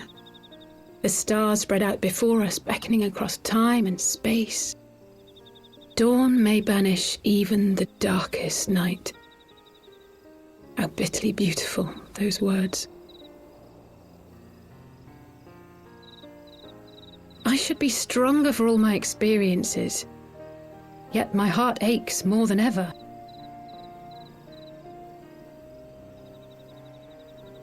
I never understood why Grandfather gave his life that day. I thought that if I came here, I would find the answers I needed. But when I finally laid eyes on the land he sacrificed everything to save, saw firsthand the bickering, the pettiness, I was disappointed. I was angry. I could not fathom how these people were more deserving of his love than his family, than me. Nevertheless, I had to believe he had good reason. I was determined to uncover the whole truth of the calamity and, perhaps in so doing, find my own purpose in this sea of chaos. My travels have been enlightening, but I cannot say that I have enjoyed them. I have lost count of the many petty crises that I was helpless to resolve and of the people whose actions I could not understand. There were others, of course. Good people. People with whom I felt a kinship, whose lives I could not save. I found myself asking what it was all for. Why try if I was doomed to fail in the end? But then I recalled Grandfather's words to my father, years ago before he left Charlayan behind forever. To ignore the plight of those one might conceivably save is not wisdom, it is indolence. We must all protect that which we hold most dear in the manner of our own choosing. We have to try, do we not? Of course, it's one thing to try and another to do. There were times while I was tracking the warriors of darkness when I faltered, when I was afraid. But then I thought of my brother, of Urianger.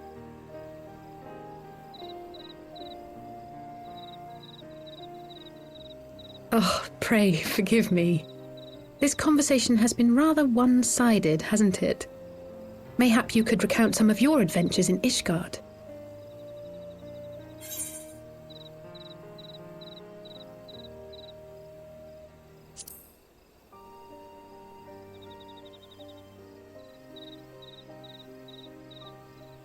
Gods! They must have been at each other's throats from dawn till dusk. I dare say you managed to keep the peace, though. Merely being in the presence of the Warrior of Light is surely enough to shame anyone into behaving.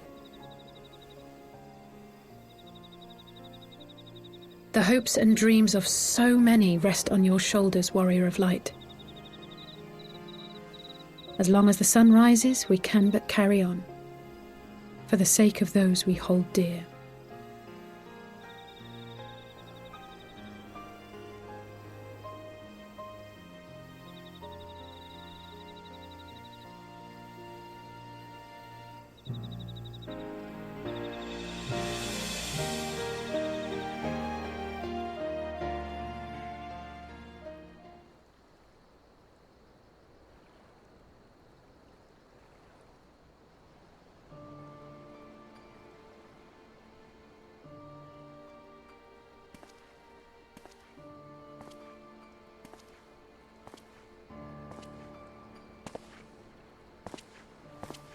To what end dost thou cling to the tainted gifts of the Mother? Every tool has its purpose. Even this.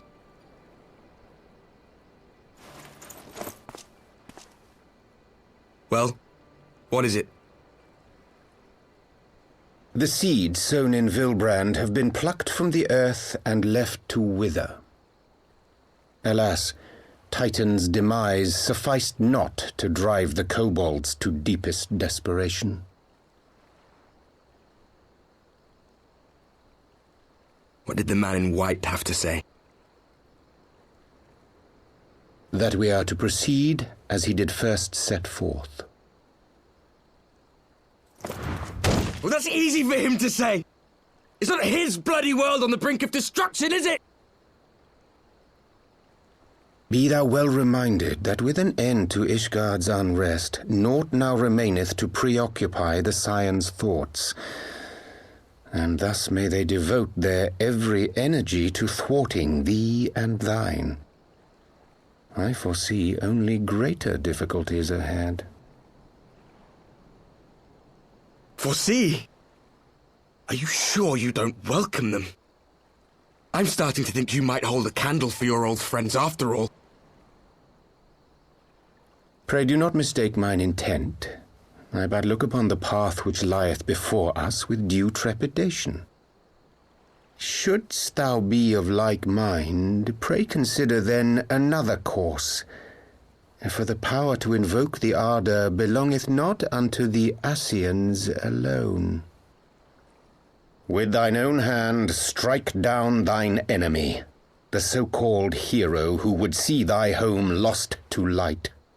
Do but this, and thou wouldst at a single stroke disrupt the all too delicate balance of this realm, plunging her straightways into chaos.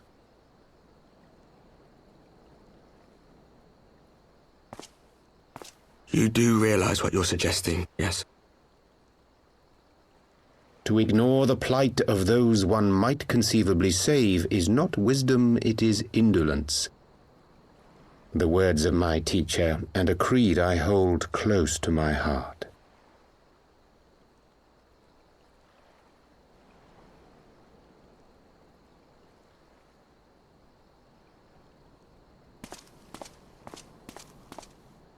Very well. Draw her out. We'll make it quick. It shall be done.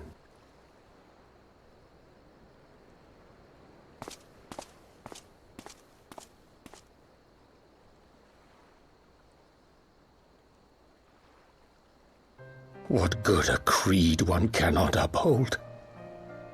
What hurts soothed? What lives saved? Oh, hapless fool, what hast thou wrought by thine own hands?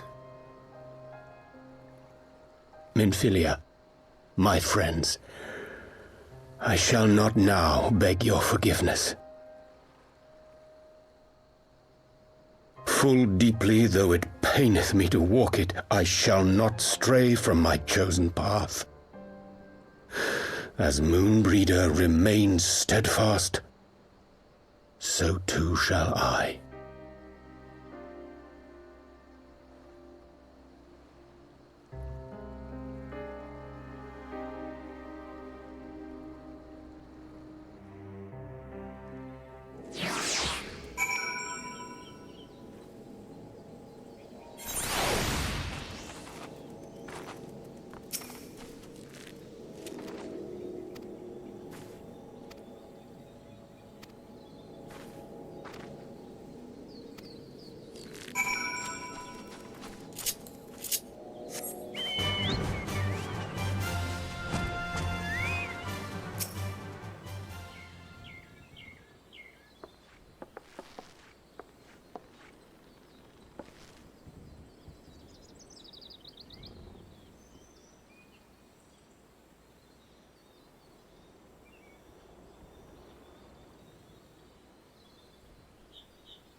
Alice obviously already knows Uriange's at least siding with the Warrior of Darkness for now. She always looks so mad seeing him.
Little amigo.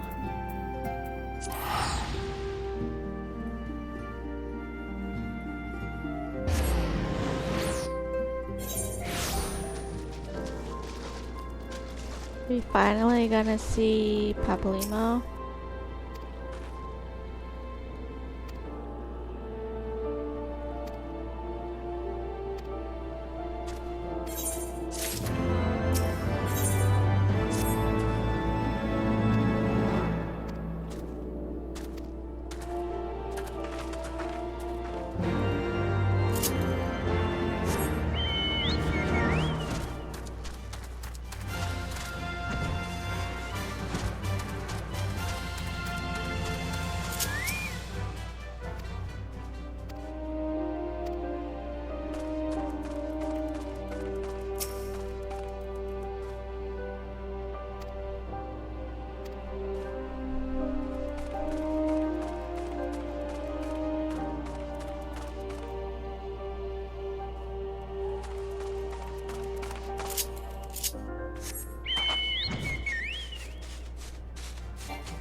Brothers and sisters, 20 years ago, Alamigo, our home, was claimed by the Garlean Empire.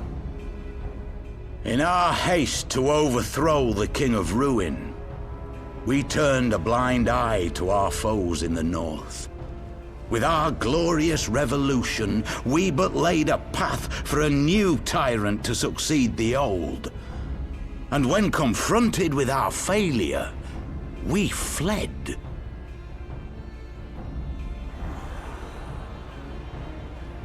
Not a day goes by that I do not think of those we left behind. Think of them and feel ashamed. And I know each and every one of you feels the same.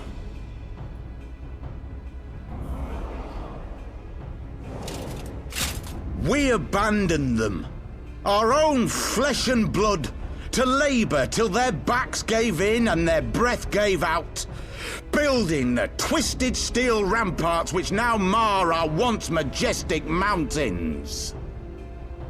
We abandoned them the brave and true, to fight and die for their country, or worse, to be conscripted and sent off to rob another poor bastard of his home. We abandoned them, the meek and powerless, to bow and scrape when the Garleans pass, to sully themselves that they might live to see another day of misery. The Black Wolf may be dead, but a new Imperial Viceroy reigns in Alamigo now. A beast, not a fraction as merciful. You all know the Eorzean Alliance will do naught to oppose him. For all their promises and platitudes, they will not act if there's no profit in it. Only we can free our brothers and sisters from the Empire's tyranny, my friends. Only we have the courage to stand and fight. They have imprisoned us. They have enslaved us, and they have murdered us. But no more! Blood demands blood, and the Garleans shall pay for every drop they have spilt upon our lands.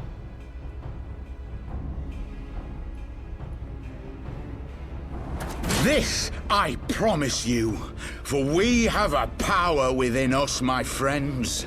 A power befitting our pride, our righteousness.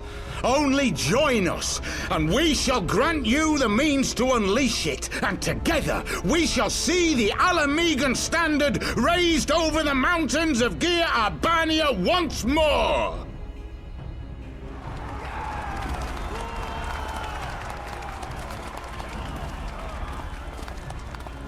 A power befitting their pride. Not at all ominous, that. Wait, is that...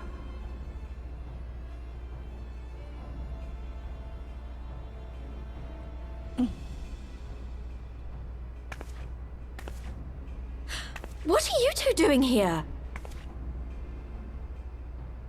I could ask you the same thing.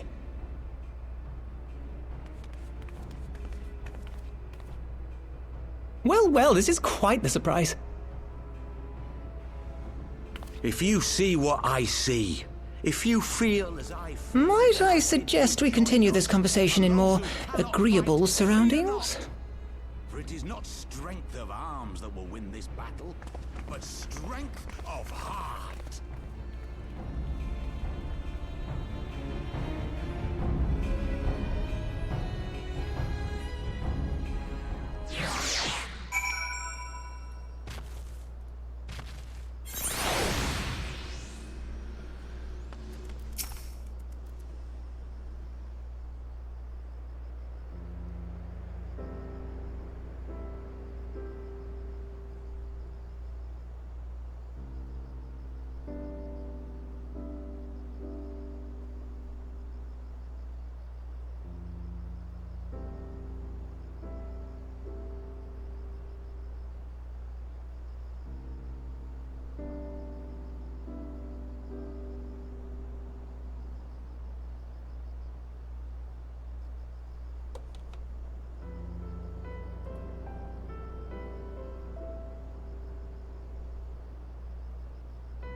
My thanks, comrades.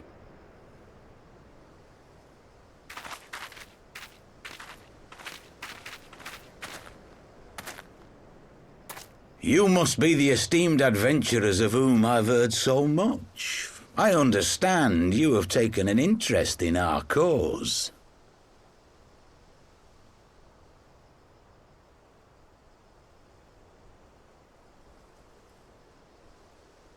A great interest, you might say. Your words have certainly made quite an impression on my friend and I. The Resistance has long, and some would say wisely, avoided open engagements with the Garleans, but you and yours seem confident against the world in arms. I can only assume you have good reason to be so bold. Why, one might even think you are planning to summon a primal. Because that would do much to explain the sizable shipment of crystals you recently received from your smuggler friends, whom our Ishgardian allies have since detained, lest you wonder.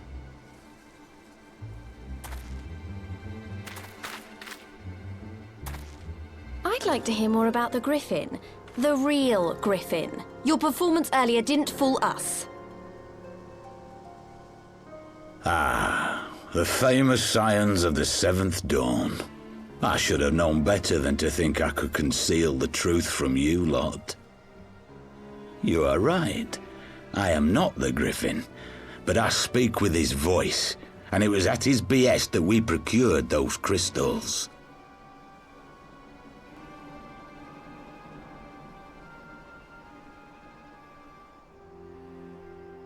You are wrong, however, if you think that we procured them to summon a primal.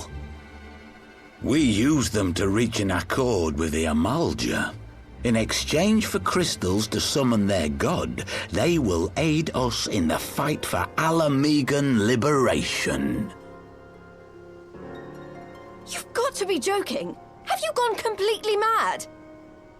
When people find out you helped the Lizardmen summon Ifrit, they'll turn on the Resistance. Alamigo will never be free.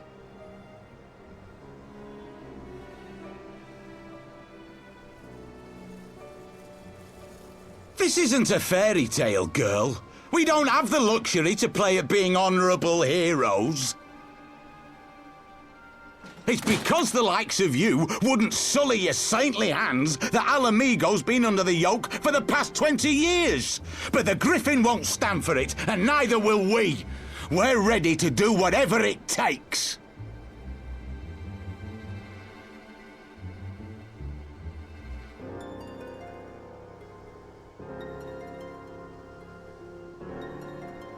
What proof do you have of this arrangement with the Amalja?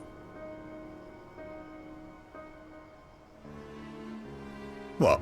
Aside from a lack of crystals? None. But the beastmen have a great big pile of the things if you fancy looking. You might want to hurry, though. It'll not be long before they summon their god. Search our camp if you don't believe me. We have naught to hide.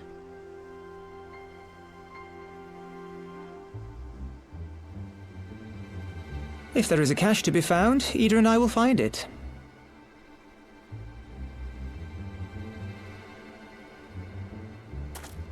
Then let us be off.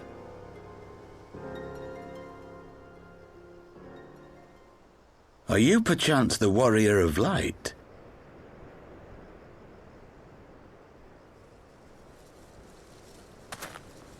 Aye, I thought so. You should know that a great many who have joined us did so because you saved them. Because you showed them that one brave woman can make a difference. You saved me too once. Helped a friend over in Quarry Mill make some medicine I needed. But that was a lifetime ago. On behalf of my brothers and sisters, I thank you. You gave us hope where there was none, courage and strength when all was lost. We shall not squander your gift.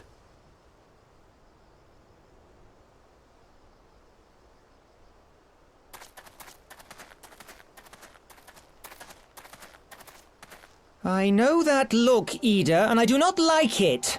You cannot seriously be contemplating taking up arms with that band of cutthroats. I just...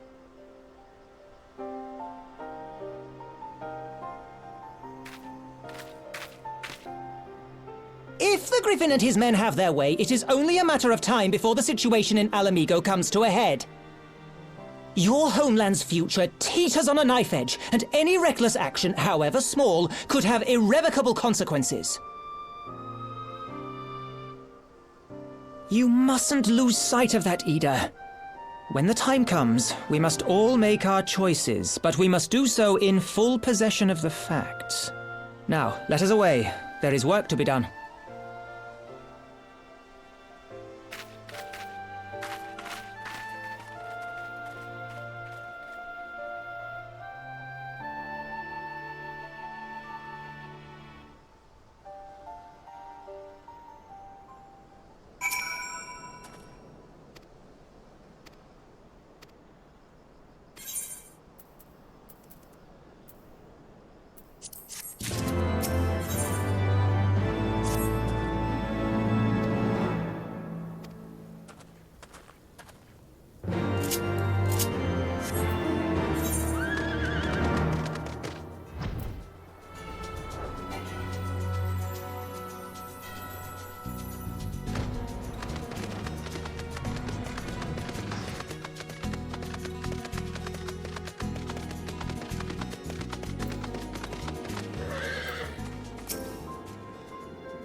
This isn't right. The Amalja would never leave this place so poorly guarded.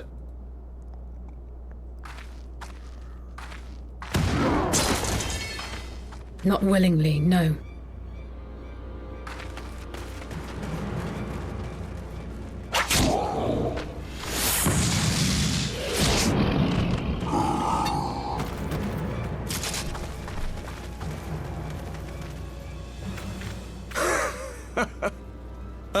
The saviors of Eorzea. Slow as ever.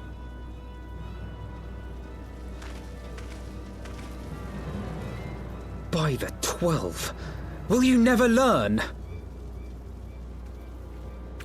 You know, you're right. Mayhap it is time for a change of tack. Killing primals, tormenting beastmen, hastening the birth of a new god. It's all a bit much, isn't it? And frankly, we don't have the leisure to do it.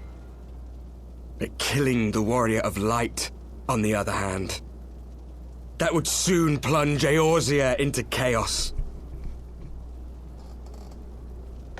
One life for one world. A fair exchange! Wouldn't you agree?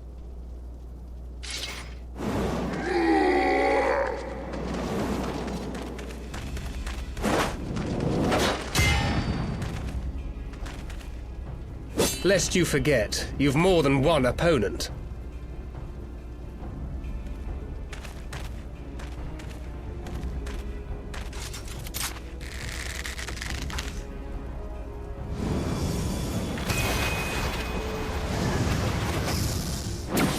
Carbuncle! Defend me! Just bites on the arrow. I sense you will offer more than mere target practice, unlike your sister.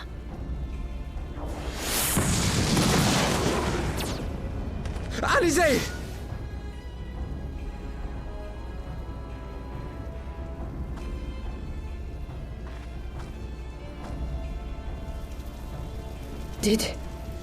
Did I not tell you, Alphino? I am not the girl I once was. My brother was always the clever one, while my talents lay elsewhere.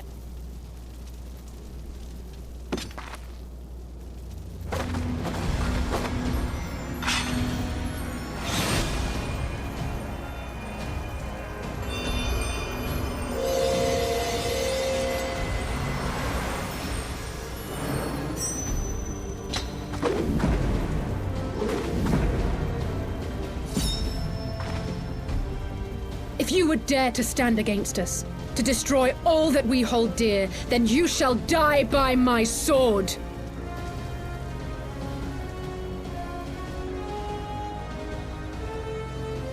Let's finish this.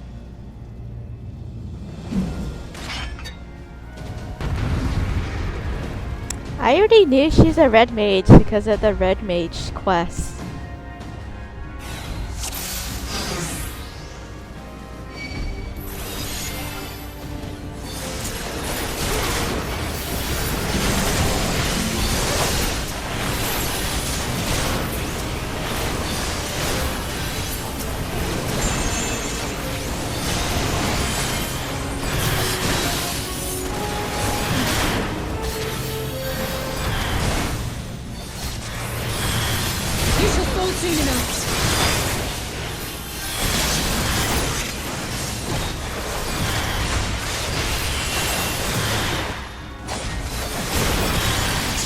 There's no escape!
No more games!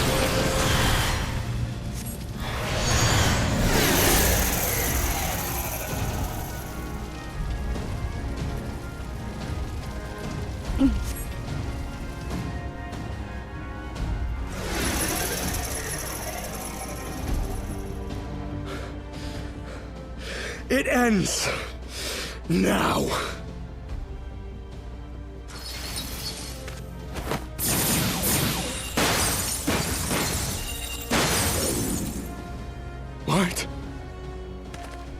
The chains!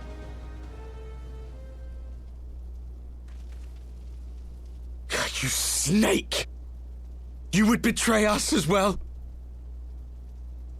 He that holdeth fast unto his convictions shall never count betrayal amongst his crimes, though all the world may call him villain. My path is unchanged, my creed sacrosanct. This I believe with all my heart. But say, warrior of darkness, and speak true, what dost thou believe? That rendering up the souls of thy world in service to the rejoining will grant it salvation? Nay. By the 12! Oriange!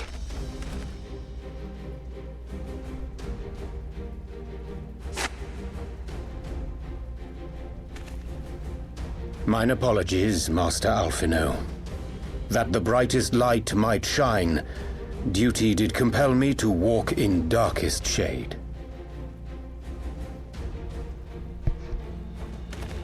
You sweet fool. I was almost willing to believe you had turned against us.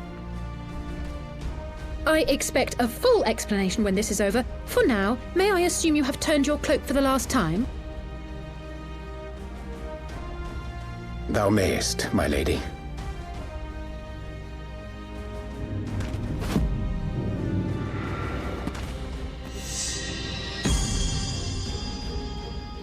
By thy leave. What's up with the pose of the book? Even odds, then. No matter. We'll crush the lot of you in one fell swoop!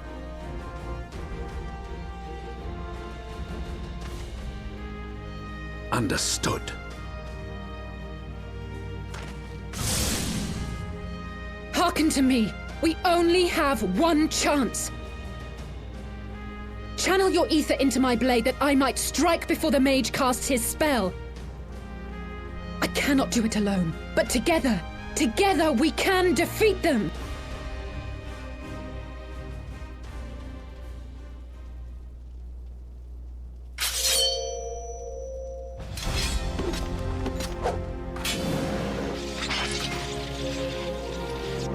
Make ready! They come!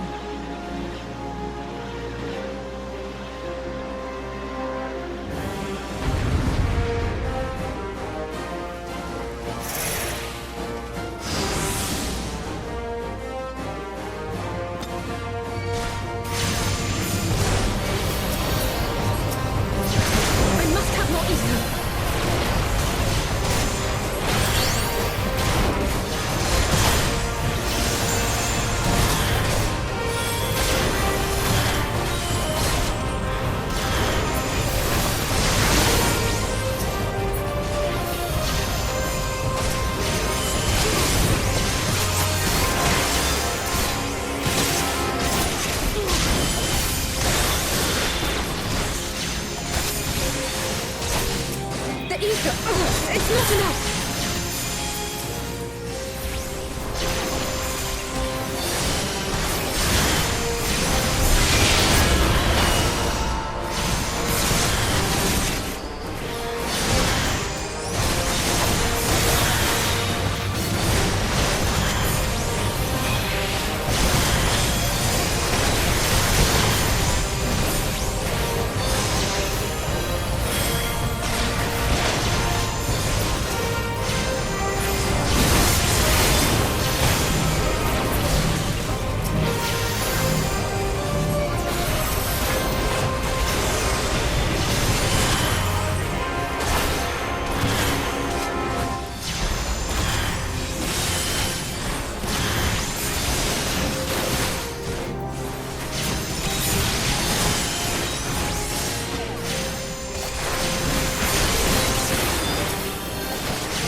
Just a little more.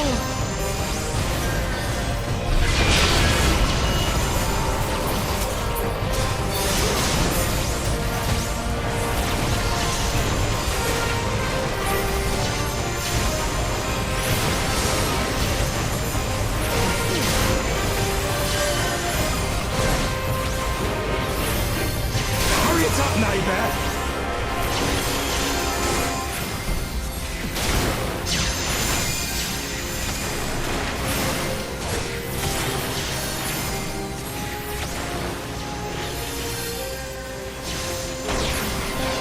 Crush you!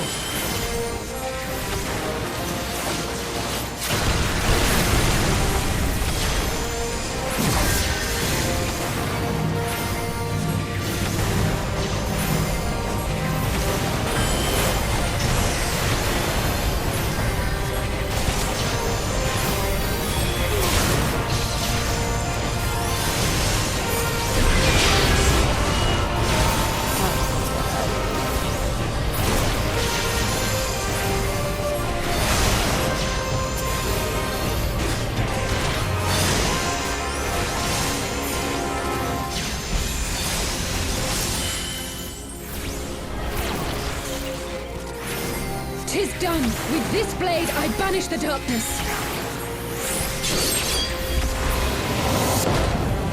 No! Not like this.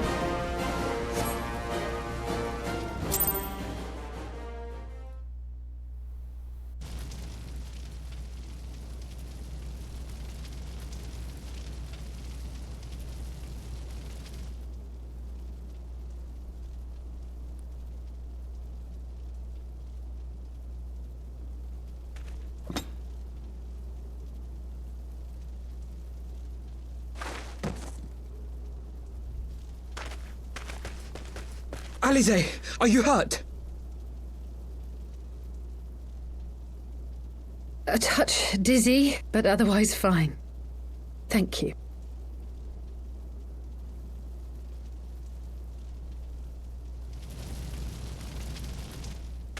And there you have it. Our friend is too stubborn to die.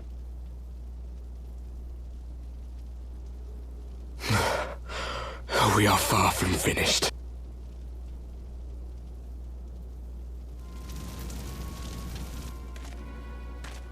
Or have you never considered how we came to this world?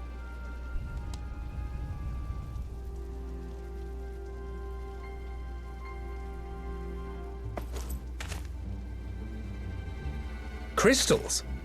You mean, like the Ascians? Just so. As the Ascians flee unto the rift twixt planes with crystals of darkness, so did these warriors come hither with crystals of light.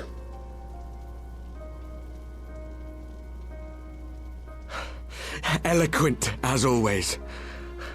Aye, like the Ascians, we too are beyond death. You cannot defeat that which is eternal.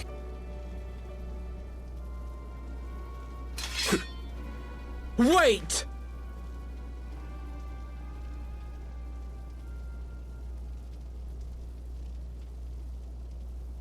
Such methods as the Ascians employ require the renunciation of the flesh. You would have had to...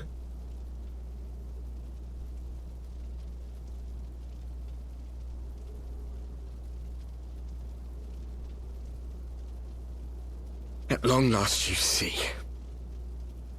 To save our world, we gave our lives.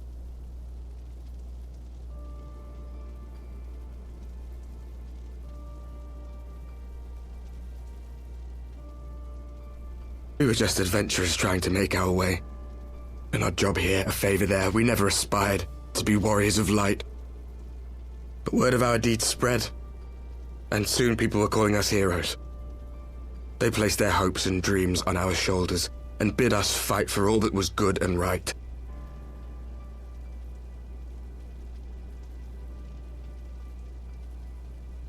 We fought, and we fought, and we fought, until there was no one left to fight. We won! And now our world is being erased from existence.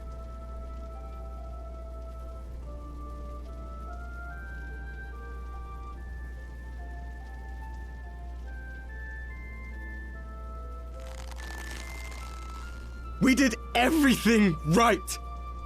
Everything that was asked of us, and still it came to this.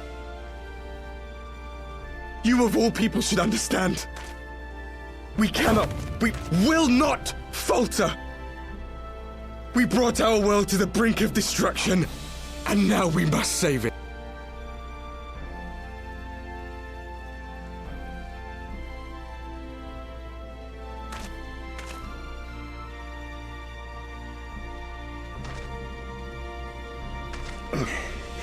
I've died before, Arbet. I'm not afraid to die again.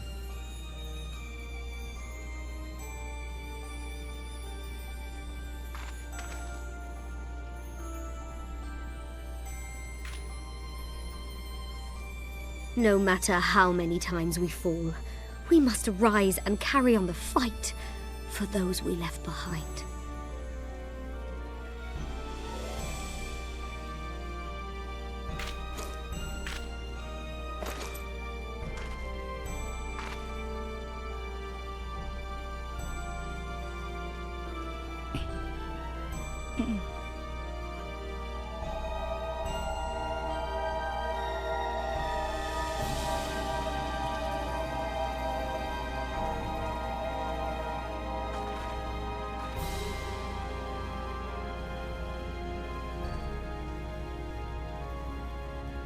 To have known the depths of sorrow and embraced the highest sacrifice.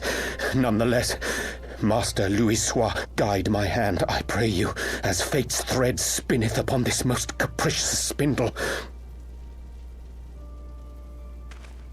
Quickly! Thou must needs invoke the power of thy crystal!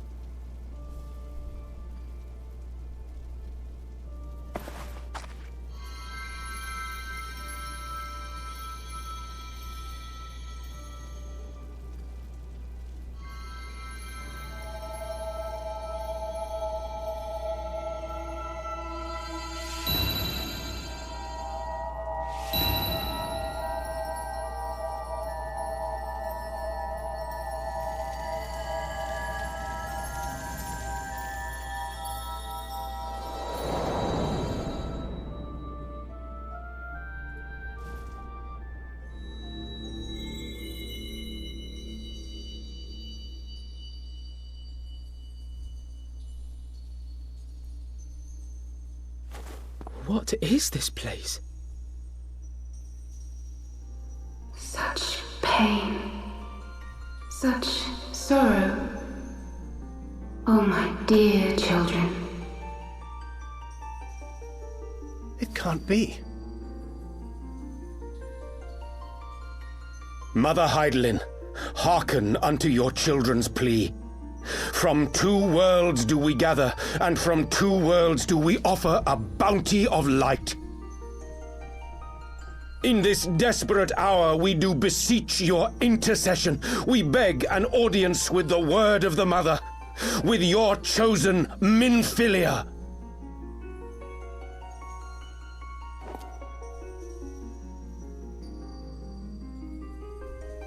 Your cries go not unheard, nor your sacrifices unnoticed. Though many are lost, there are those we can yet save, whom I can yet save.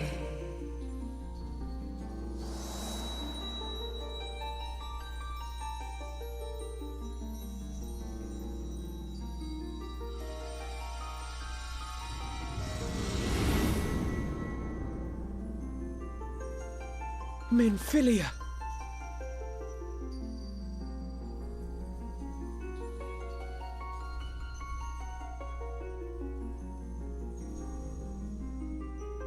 Blessed children of the First, the light of your world hath grown blinding in its radiance, but it is not yet absolute.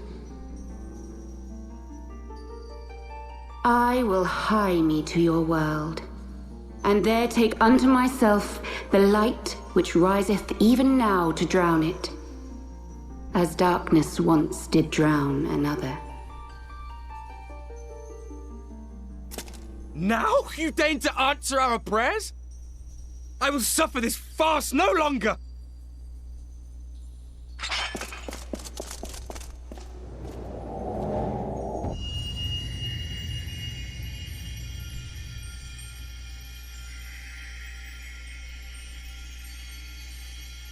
As the Ascians must serve as instruments of Zodiark's will, so too must others carry out the will of Hydaelyn.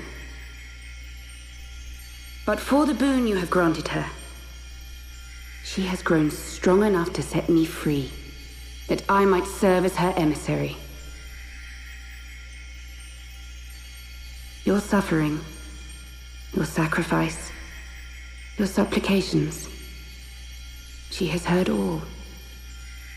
We will not let the first fall to light.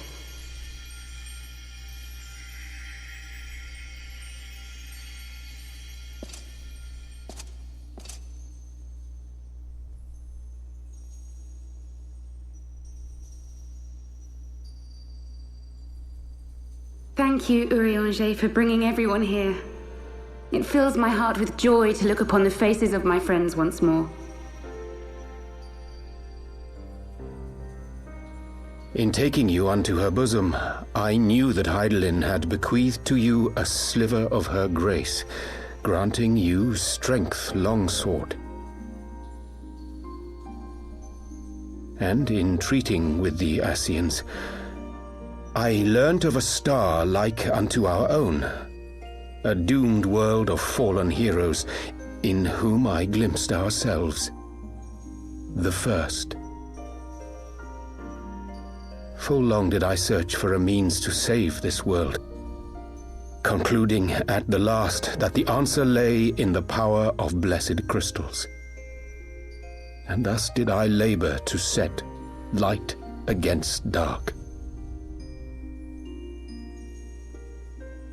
Yet I knew from the beginning that this salvation would not come without sacrifice. For the instrument of the first's deliverance would of necessity be required to journey thither, there to remain, mayhap forever.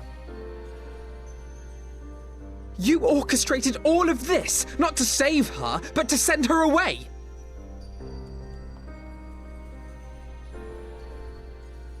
One life for one world. Such was the bargain, and you the coin, though it were not mine to spend.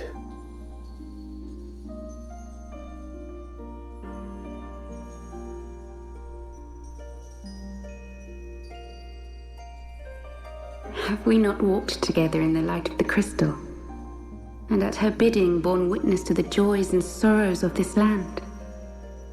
Each and every one of you knows my heart. If this be the price I must pay, I pay it gladly. You would go alone, then? My dearest Thancred, you who have ever watched over me, I am truly grateful for all you have done on my behalf, as would my father be. Your kindness, your compassion, your love. These are your gifts to me, and our gifts to them, forming a bond which transcends time and space.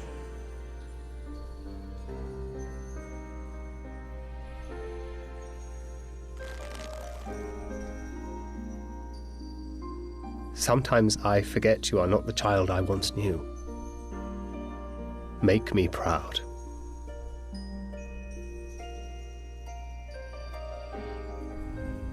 Long have I watched you from Hydaelyn's side, watched as you nurtured and kept safe the light of the dawn.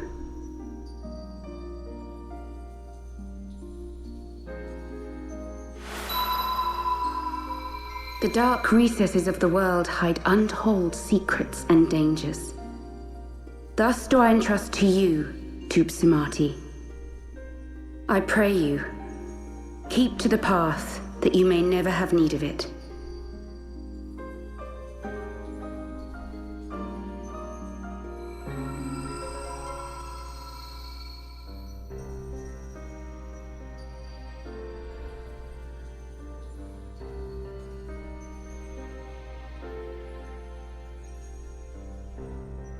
It would seem the power of our crystals is all but spent. Perhaps, if there is naught else to be done.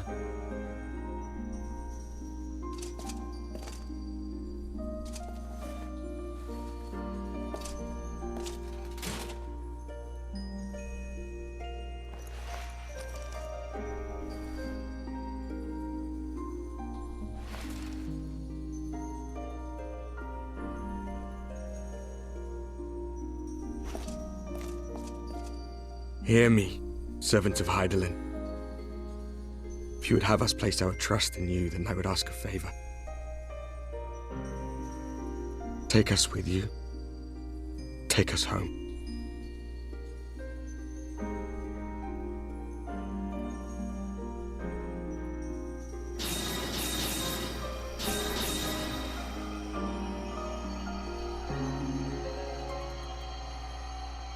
We were blind to the truth once, so I tell you this, as one fool to another.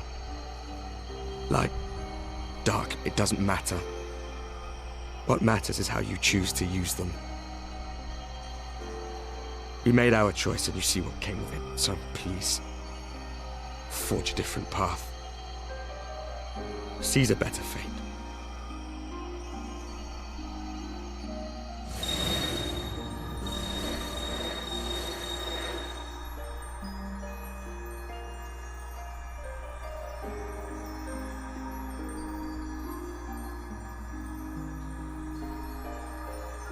It is a strange feeling. So many times have I watched you depart, my heart filled with worry. And ever did you return to me in triumph. Someday, when I have found a way to free this star from her sorrow, I promise you I shall repay the favor.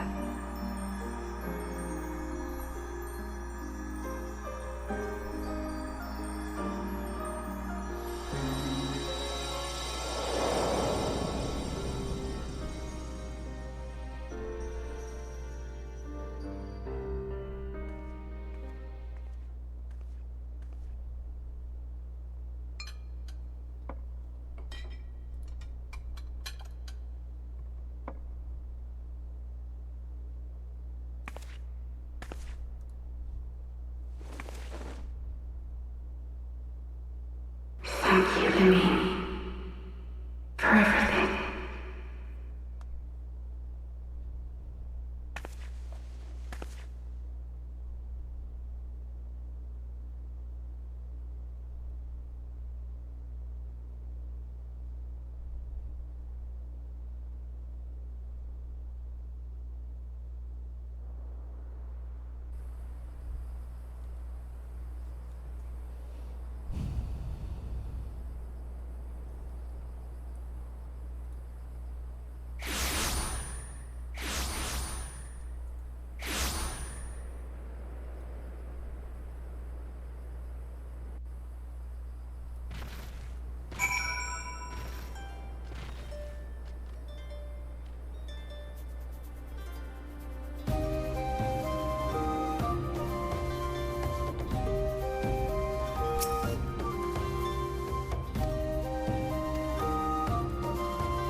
Back in the Solar.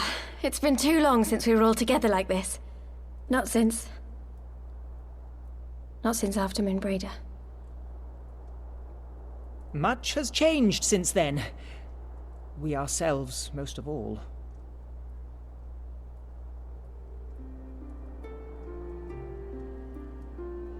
Though not all who were lost could be gathered here today, we may take comfort in the knowledge that those who are not are carrying on the fight.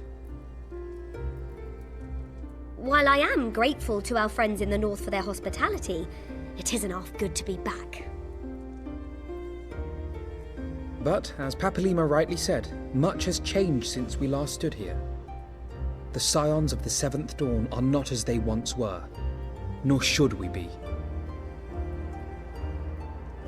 Our travels in the north brought us into contact with a host of fine and generous people, and their selfless deeds serve to show me that it is not lofty causes that should inform our actions, but our hearts. And I hope that the Scions might continue in this manner, as individuals driven by individual principles. Provided we all sincerely desire to work towards Eorzea's salvation, I believe the paths we follow to achieve it need not, and should not, be dictated by any single ideal. Companions bound by a common purpose, free to go whither they will.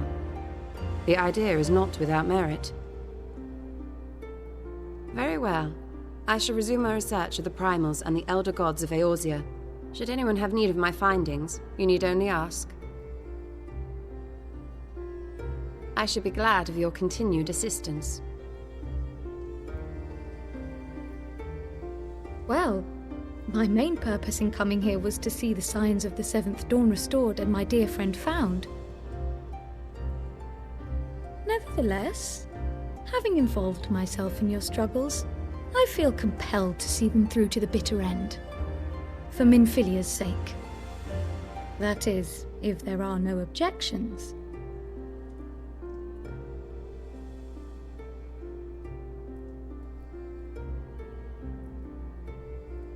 You will always be welcome here, Kryl.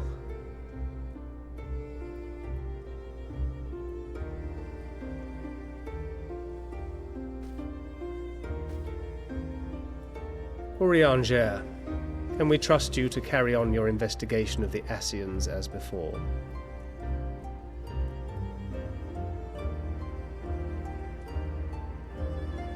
Regardless of mine own desires, I am undeserving of your trust, having so villainously deceived you all. Now, I'll hear no more of that. 'Twould be disrespectful of Minfilia's wishes. She entrusted matters here to us, that we might protect this star and understand the truth which hides at her heart. Mayhap I can handle the former, but I think you far better suited to the latter. No?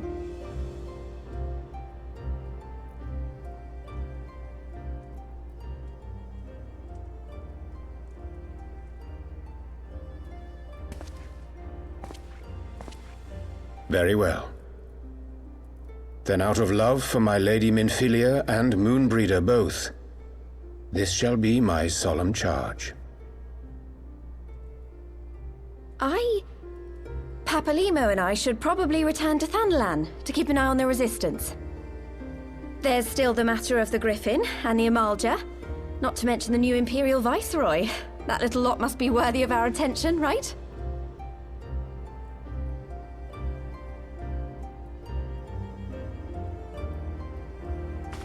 And what will you do, Alize?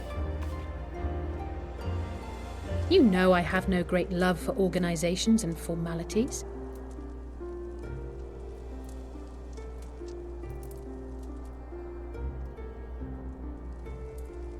That being said, this new approach you propose is not wholly objectionable, and we've always got her to keep us from bickering.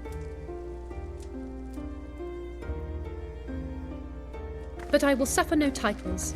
I am not here for House Leveilleur, nor to walk in Grandfather's shadow. Upon that point, we see eye to eye.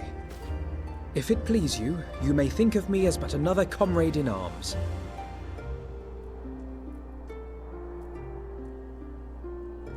Well then, Alfie, I for my part shall see to the paperwork and the finances with my characteristic aplomb. I would not have it any other way, Tataru. And we mustn't forget you. What now for the Warrior of Light?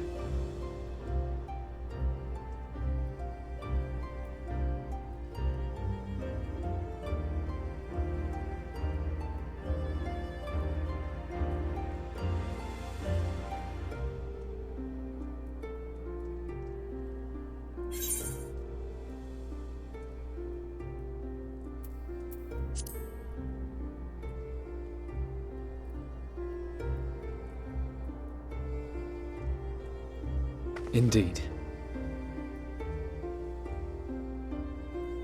The path behind us was fraught with hardship, and the path before us will be no less unforgiving. But a new dawn shall break over the realm, and I see before me the faces of those who will deliver it.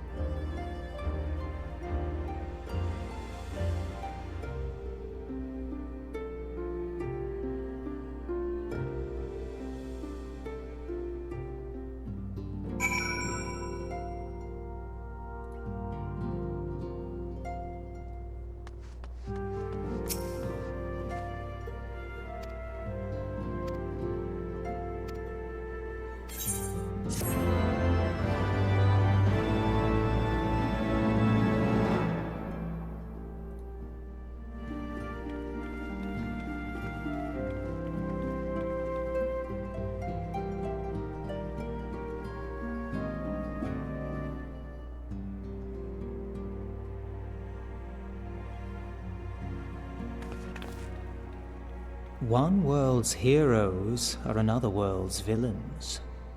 One world's loss, another world's gain. Where men go as one, there is life. And where there is life,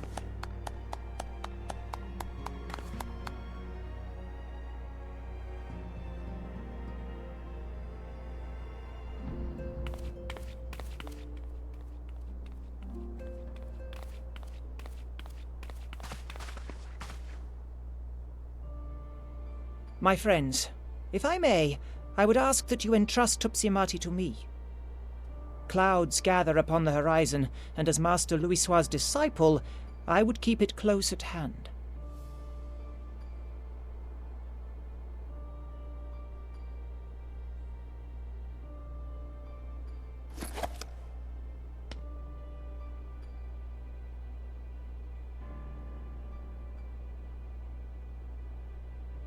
Thank you. I shall guard it well.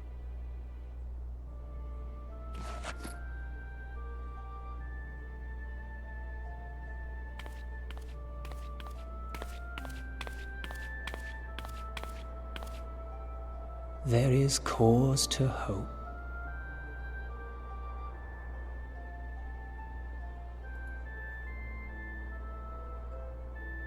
For every ending, every parting, marks a new beginning.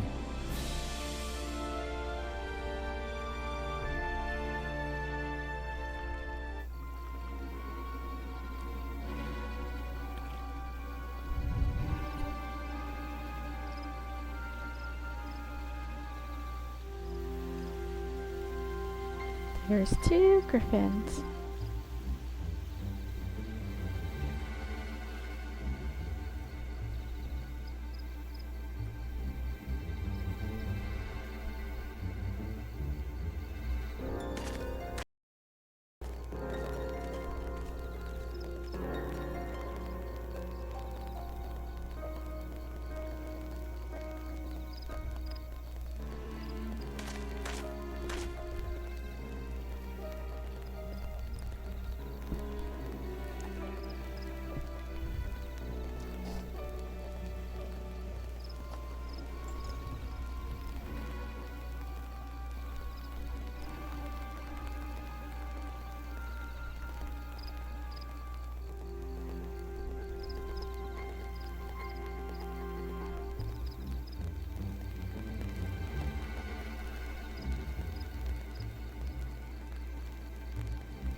See, that's why I said why they threw in the same direction.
We're here!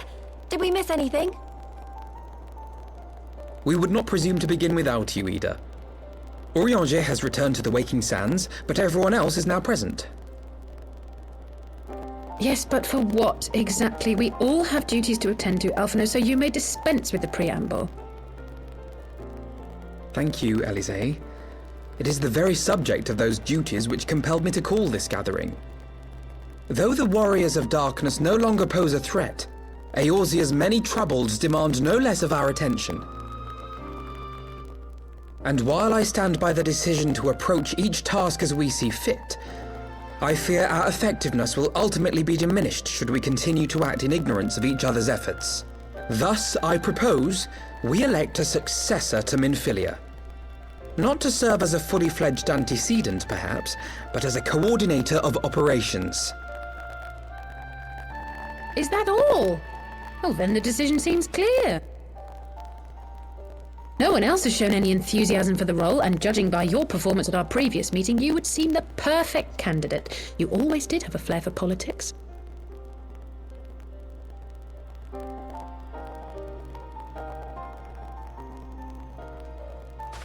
I did not mean to... That was not my intention. As my tenure as commander of the Crystal Braves comprehensively demonstrated, I lack the qualities required for such an office.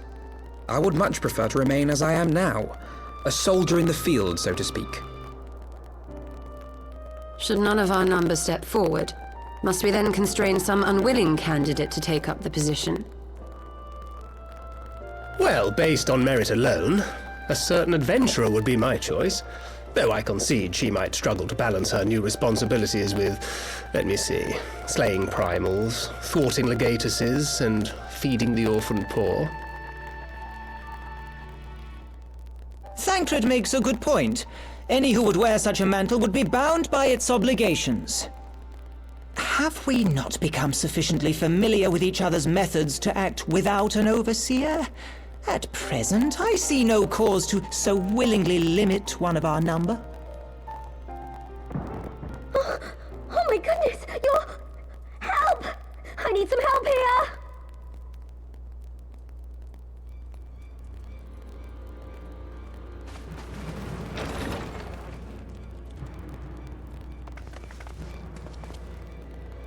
Tataru, are you all right? Me? I'm fine. It's this poor girl who just staggered in and collapsed on the floor that I'm worried about. Narco! God, how did... Y'shtola! Please, you have to help her! Kral, a hand if you would.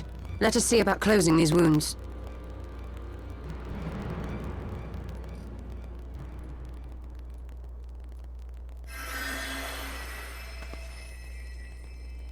Now, we've staunched the bleeding, but it may be a while before you can move about again.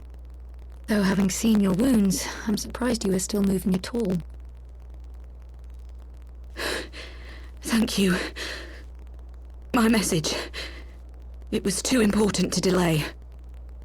I took the shortest route I could, though I knew it was more heavily patrolled. As you can see, my efforts at evasion were not entirely successful. Honestly, you're too brave for your own good.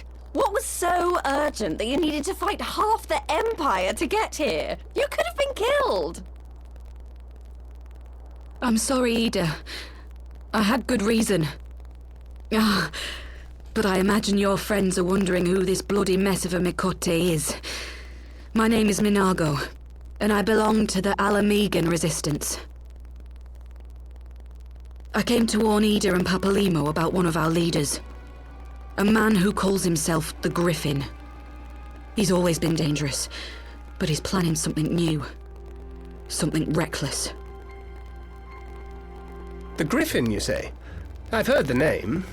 Rumor has it your man is eager to test his claws. Aye, and on no easy target. He means to assault Belsar's wall from the Alamegan side. But what does the Griffin possibly hope to gain from such an attack? From what I understand, he wants the fires of war to spread to Eorzea. And for that, he needs to control the border with Gridania. So, He means to spark a conflict between the Alliance and the Imperial forces stationed in Alamigo, to have Eorzea's armies aid in the liberation effort, whether they will it or no. His plan is flawed. Even should the Resistance succeed in occupying the wall, they would not be able to hold it. Imperial reinforcements would drive them out within a week. Be that as it may, if there is even a chance that this scheme could bring about an escalation in hostilities between Eorzea and the Empire, the Alliance must be informed. Agreed. I shall depart for Lim-Salaminsa forthwith and seek an audience with the Admiral. Thancred, Uldar is yours. Alphino and Alize, make haste to the Twelveswood and notify the Elder Seedseer of the danger to Gridania. She will duly call a council of the Alliance leaders, whom you must be ready to receive. You will be our voice in Ishgard. Explain the situation to Sir Emmerich, and encourage him to send an envoy. To Taru, Kryl, I leave the care of our injured messenger to you. See that she remains quiescent and her wounds closed. I believe that covers everything. Let us be about our tasks.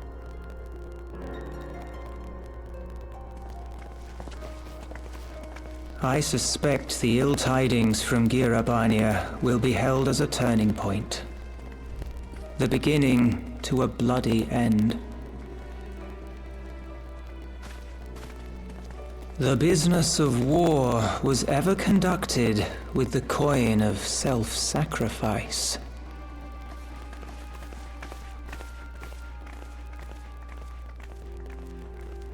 'Twas Master Louis himself who taught us that such costs are not to be ignored or denied.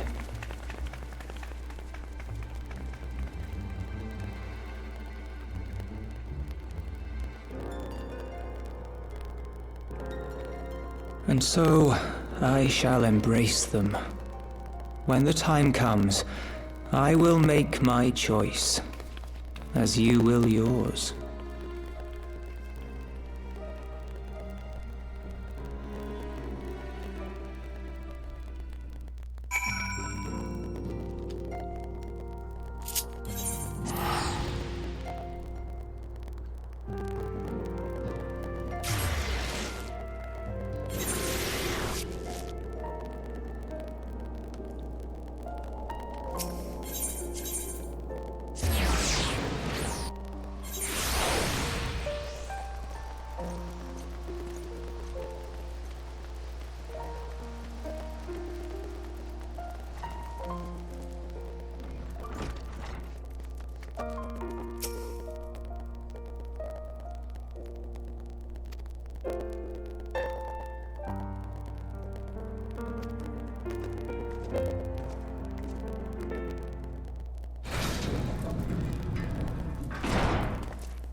I bid you welcome, my friends. As you will by now be aware, the Scions of the Seventh Dawn have come into possession of certain intelligence concerning recent developments in the region of Gir Abania. It springs, I am assured, from an unimpeachable source. Is that not so, Master Alphino? Indeed, Elder Seedseer. Our information comes directly from a member of the Resistance's inner circle, and we have no cause to doubt its veracity. This griffin of theirs is a fool if he thinks he can hold Belsar's wall against the Empire.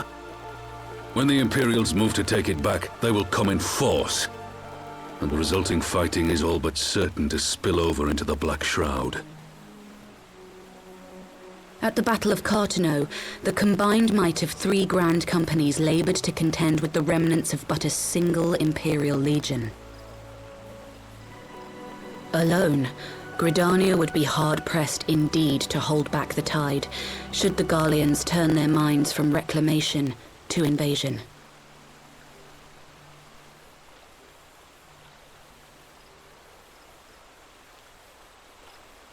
May I once more convey my nation's deepest regrets for our inaction in the days prior to the calamity.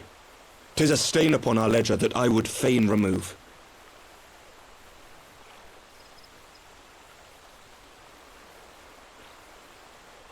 Elder Seedseer, I do hereby request leave to deploy a defensive force within the borders of Gridania.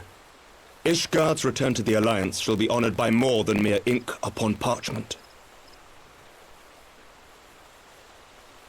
The Doman people, too, would join any effort that weakens our common foe. We are few, but our most seasoned shinobi are at your disposal. On behalf of my people, I offer you my humble thanks. Gridania welcomes your assistance. It is time we set our contingency plans in motion. Is the Alliance agreed?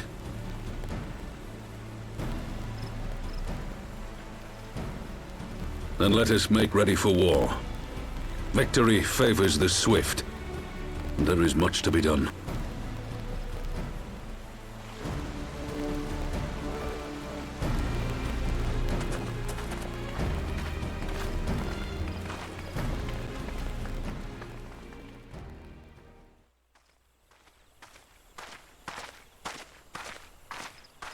The Council knows that Alamigo will not soon be wrested from the Empire, and its decision to bolster the border's defences seems eminently practical. Why then, brother, do you scowl so? I agree that they have chosen the wisest course available. Indeed, the only reasonable one.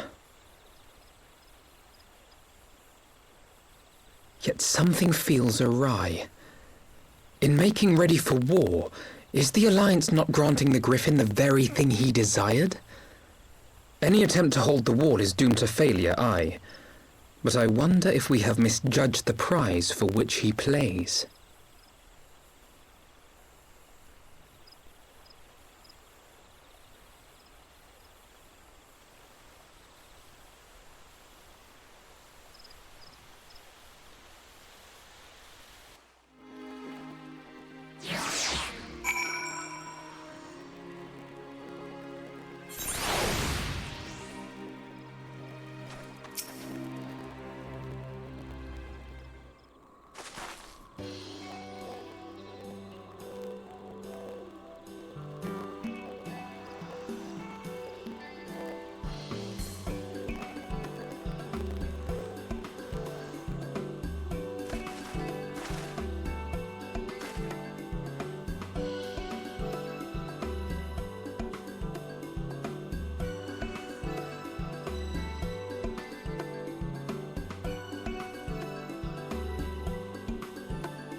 actually faster than I thought, given the time.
Someone's still attacking me?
Yeah.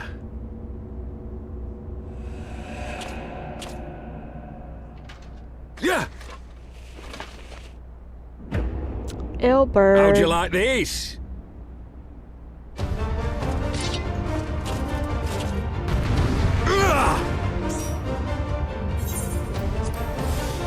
Sloppy. I'll tear you limb from limb. Sloppy.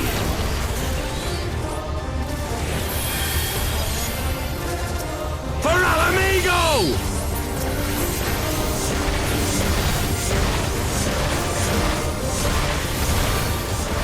I have you now.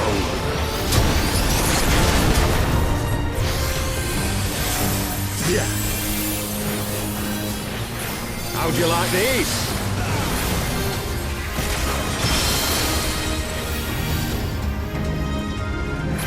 Yeah!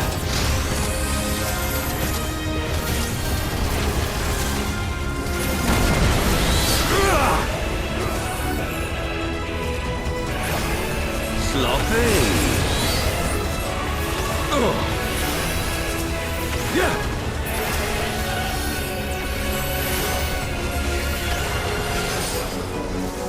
Yeah.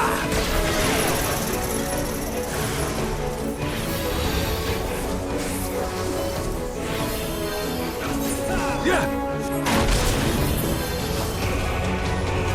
Yeah.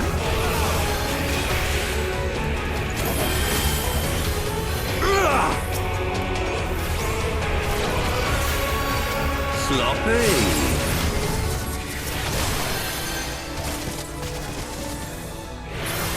Yeah. I'll tear you limb from limb. Yeah. Sloppy. For Alamigo!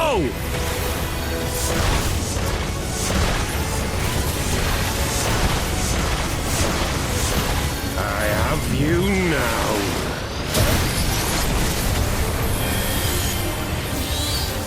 Yeah. How'd you like this?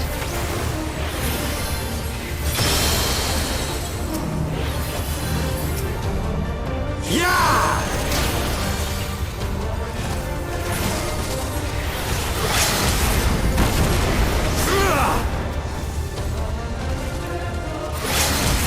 Sloppy. Yeah.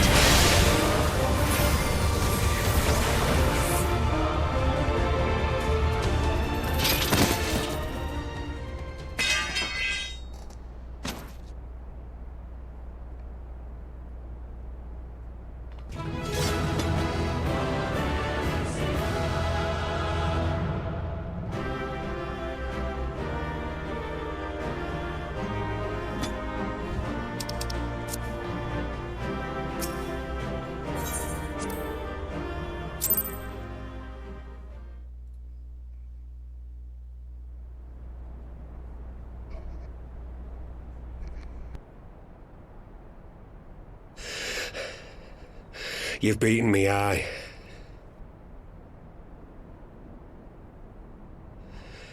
But you cannot stop what I've begun. Behold, a glimpse of things to come.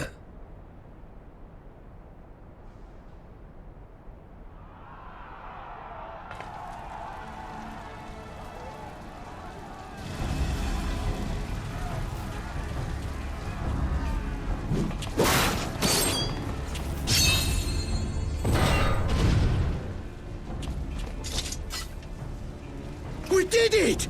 We showed the bastards! Aye! Victory is ours! And who knows, lads? Mayhap the Eorzeans will finally see sense when the enemy turns up on their bloody doorstep.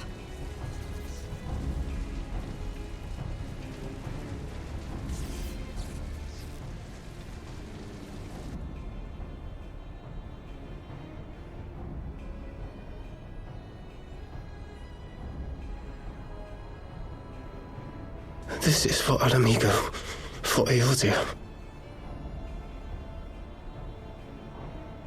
they die that others may live.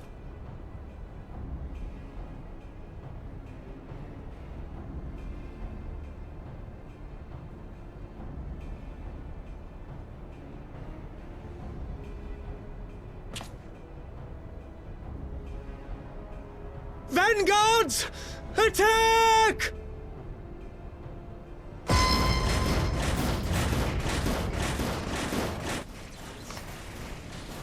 Seven hells!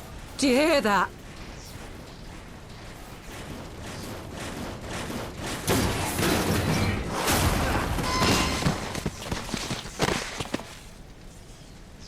War machines! How did they get here so quickly? Stand your ground! For the resistance!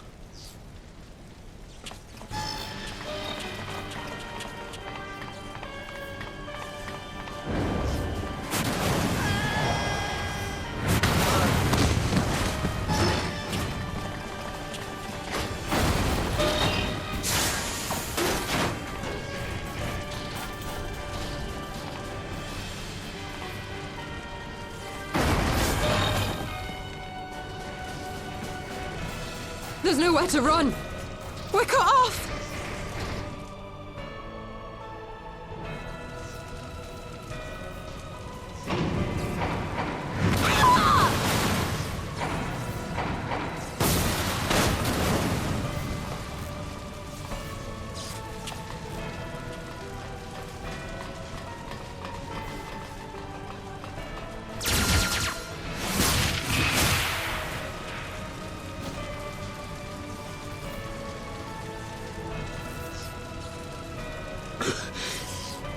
Gods help us! What were we thinking? The Empire's too big. Too powerful.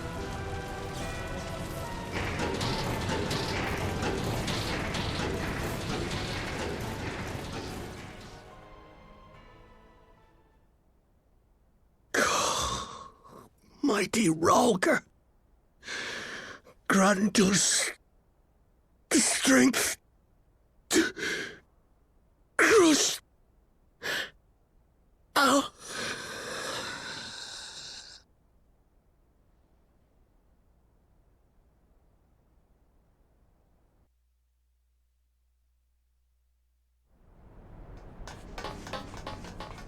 There you are.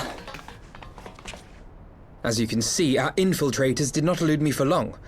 Lady Ugiri is sending for an airship even as we speak. What do we do? This is a massacre!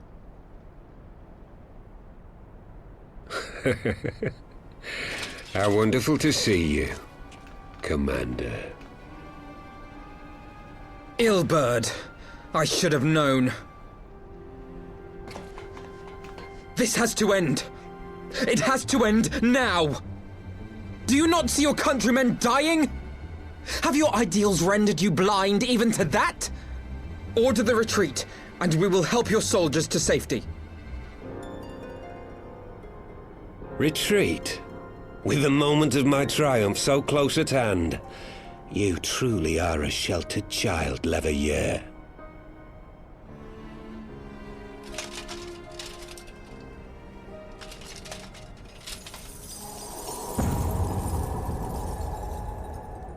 Nidhogg's eyes!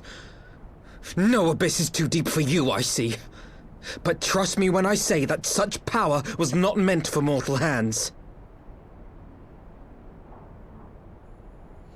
How long have I struggled to reach this point? My countrymen, so inured to the taste of defeat, they no longer balk at its bitterness, shouting my throat raw with rallying cries, only to be greeted with dull eyes and blank faces. My brothers and sisters in Ulda have surrendered to their apathy and their appetites. Were it not for the glint of Lodorito's coin, I doubt even those here now would have answered my call. Take back our homeland! Free Alamigo! Ha! They'll happily mouth the words, but they won't spill the blood. You say no mortal should wield these eyes? Then I shall gladly become a demon. I will suckle on the souls of the hopeless and liberate the homeland they no longer deserve. What exactly do you mean to do? Did you hear their cries as victory was snatched away from them? Even with their dying breaths, they cursed the Empire. Never has their desire for vengeance been so raw, so true. A god has no need of faith when summoned by so pure a purpose. Summoned? You cannot mean to fight the Empire with a primal! You know full well the danger, the futility of relying on such power! Oh yes, I know their limitations. Which is why I will call upon a deity more terrible than the very black worm of the calamity itself.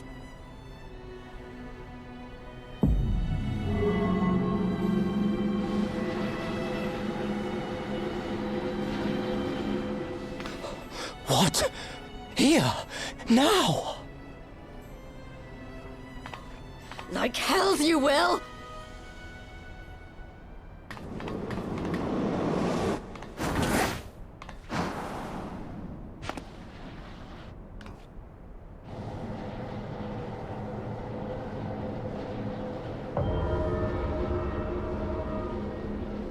An ending to mark a new beginning.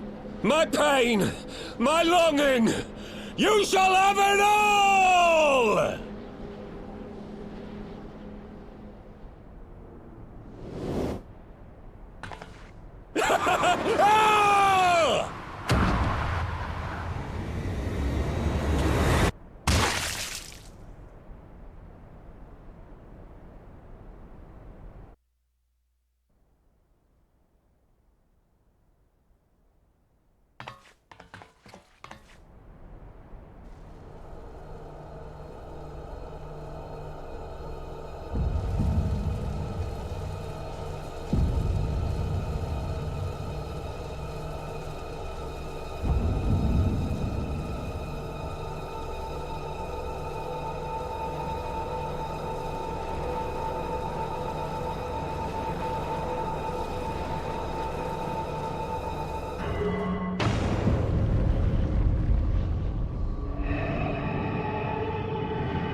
This light, is it...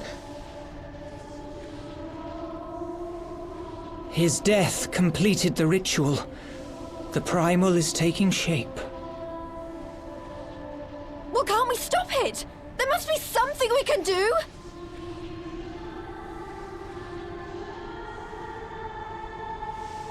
There is one thing. What? Hey! Where do you think you're going? Master Louisoix briefly contained Bahamut by means of a potent spell of sealing. I will now attempt to do the same. But that's impossible! We would need hours to collect the necessary ether, if not days!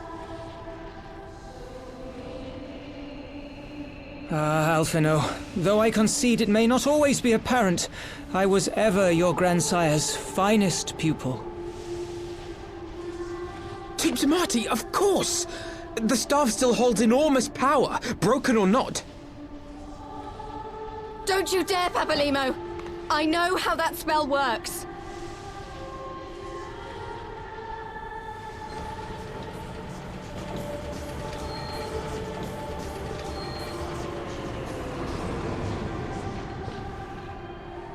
It is time to leave! Quite right. Quickly now, off you go. The further away, the better. No! If you're staying, then so am I. No, Ida! There is a path only you can walk, and it must not end here, not like this!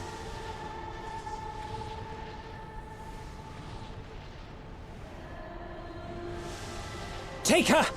Please, you have to take her!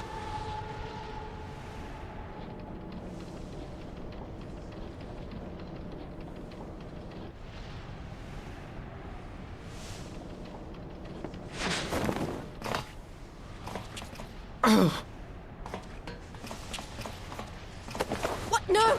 Damn it, Thancred! Put me down! Thancred! This is one battle you cannot fight. Away with you! Go!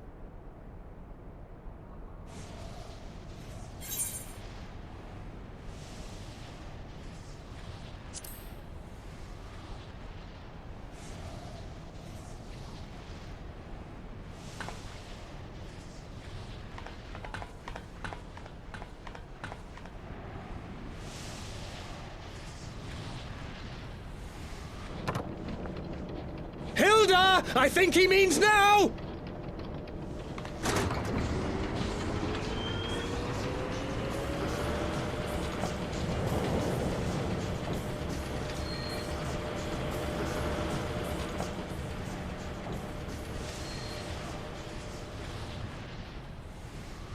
I bid thee farewell again, my dear Ida. Now, let us see how good a student I truly was.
A word, if you would, good sir.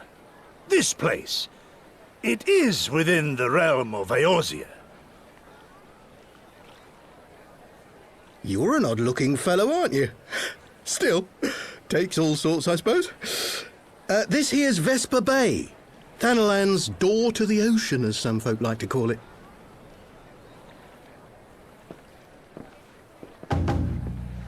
Am I to understand from your answer that I have indeed arrived in Eorzea? Eh? Yes, you're in Eorzea. Ah! A plain response at last, and the one I wanted at that. My journey was not without its hardships, and I would sooner travel by land than put to sea again.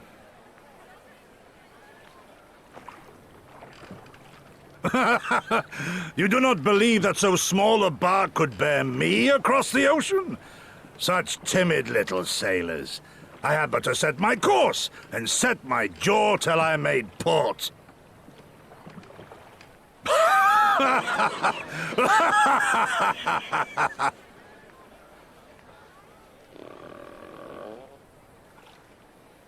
Though, 'twould perhaps have been wise to lay down my oars a moment to sup on more than the spray of brine water.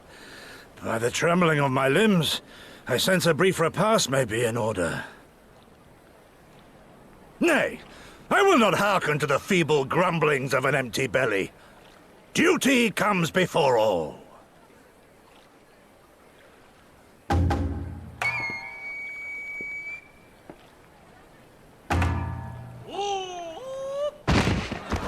Good God, man! Are you all right?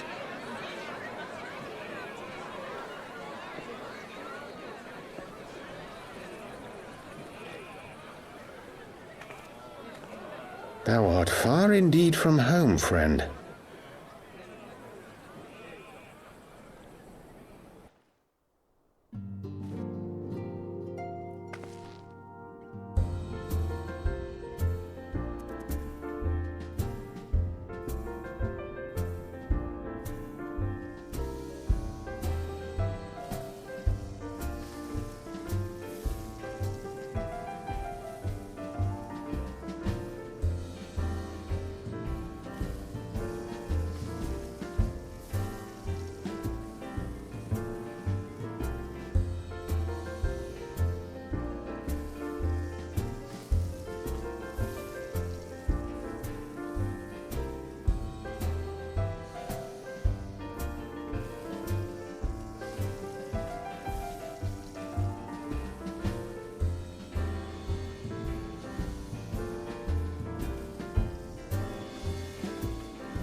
Time to wrap up my Beast Tribe dailies.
Oh, not this guy?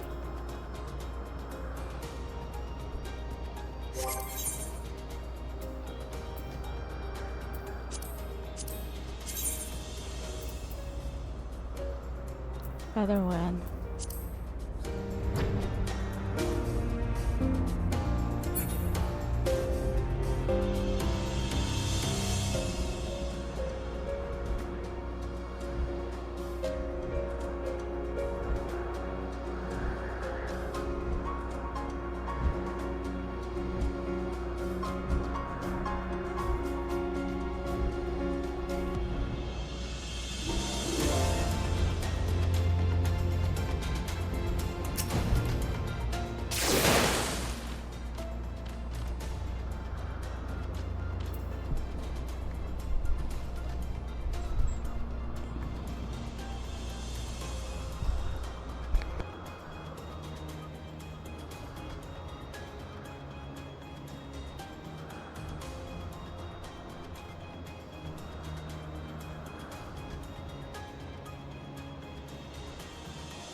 Gonna wrap up my Beast Tribe and do the last few quests to finish up Heavensward completely.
Dear friends, pray accept my heartfelt thanks for your efforts in defense of Gridania's borders.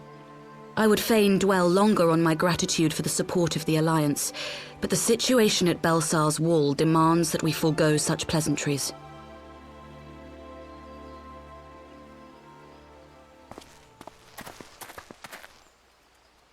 According to our most recent intelligence, the cocoon of light that formed in the air above the wall remains undimmed and unbroken.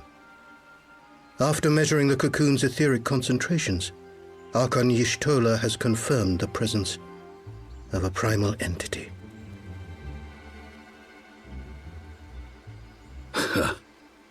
So we must assume that Ilbert's thrice damned god is indeed trapped within. And what news of the Imperials? They're not like to ignore such a spectacle. Sir, a Garlean airship was observed making an approach, but the vessel was destroyed when it drew near. The Empire appears to have made no subsequent attempts to reach the object.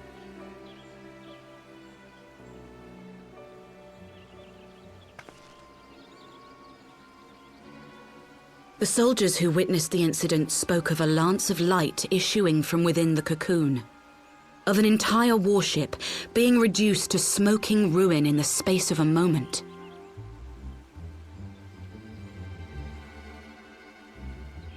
Veterans of Cartano, meanwhile, likened the destruction to that wrought by the fiery wrath of Bahamut.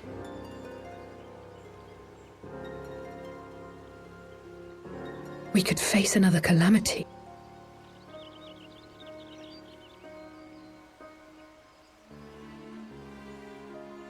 So the Primal is awake then?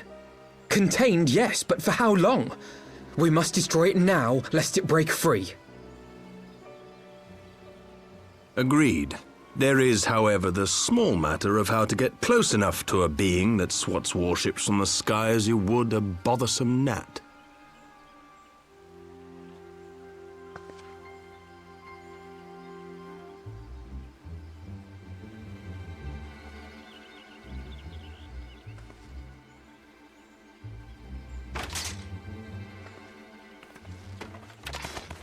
Is this truly so complex a puzzle? Or have you no stomach for the obvious solution? What in the hells are you doing here? A pleasure to see you too, Garland. Now, if you'd be so kind as to explain to these good people why you should be begging me for my assistance, that would be most appreciated.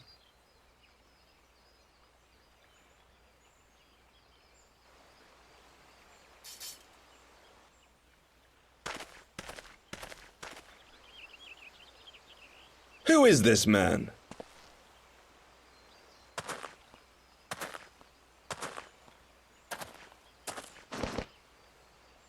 Oh, how terrifically rude of me. Nero Tolskeva, former tribunus of the 14th Legion of the Garlean Empire.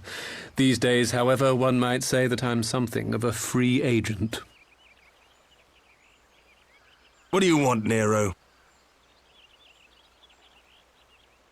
I was getting to that. Although you already know what I'm about to propose, old friend. As you have rather belatedly realized, within that frail binding lurks an entity alike in strength to the great Bahamut, and the only force in existence which might conceivably contend with such a foe is the very creation which captured the Elder Primal in the first place. I speak, of course, of Omega. Omega? That hulk has been gathering dust beneath the plains of Cartano since the Allagans breathed their last. And none alive knows how to wake it.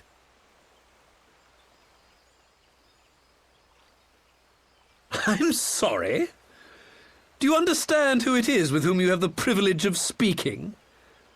I'm Nero Tolskeva, Master Engineer, the mechanical genius who restored the Ultima weapon to full operational capacity. And as luck would have it, I am graciously offering you the use of my considerable expertise.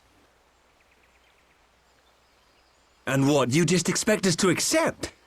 You're a fool if you think your deeds at the Crystal Tower are enough to win my trust, Nero. Trust? You wound me, Garland. All those years, studying side by side at the Academy, sharing both trial and triumph, we were countrymen once, you and I. But sentiment aside, have you a better solution? Or do you mean to send in your vaunted hero there, as you always do, and pray the world is not engulfed in flame?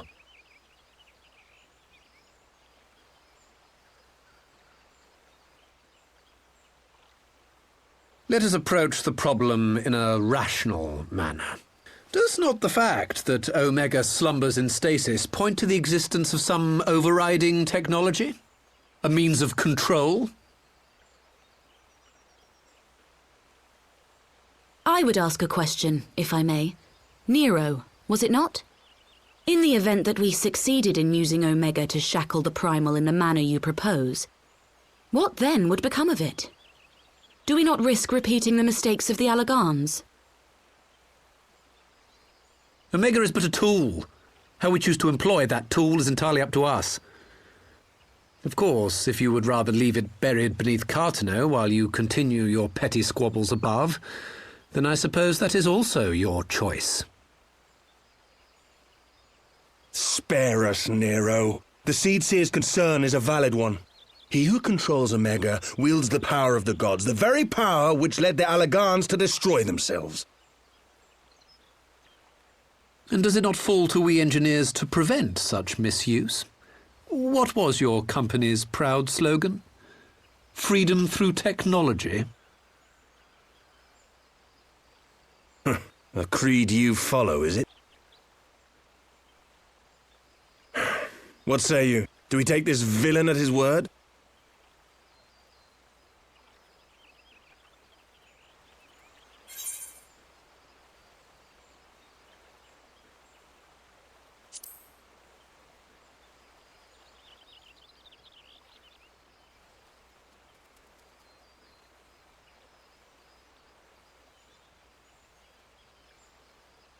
He makes me grind my teeth, is what he does.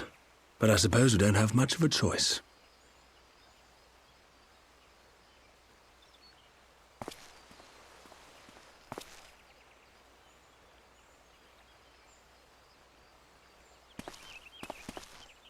Would the Council be willing to entrust this matter to a pair of former Imperials?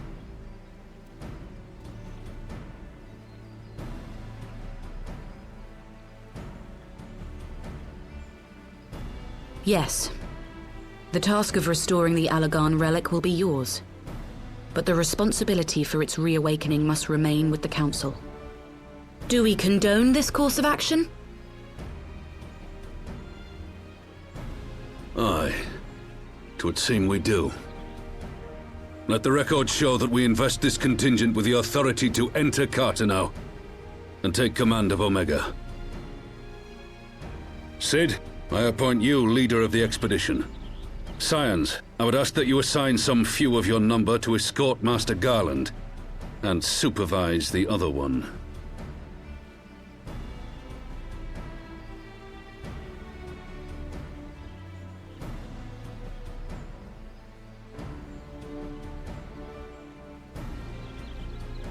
We should be happy to oblige. The politics of Cartano being what they are, I dare say our neutrality will prove useful in avoiding any unnecessary entanglements. If I am not mistaken, Doma occupies a similarly neutral position. Might we not persuade you to join the expedition, Lady Yugiri? If you suspected any foul play from Nero, you would be welcome to kill him.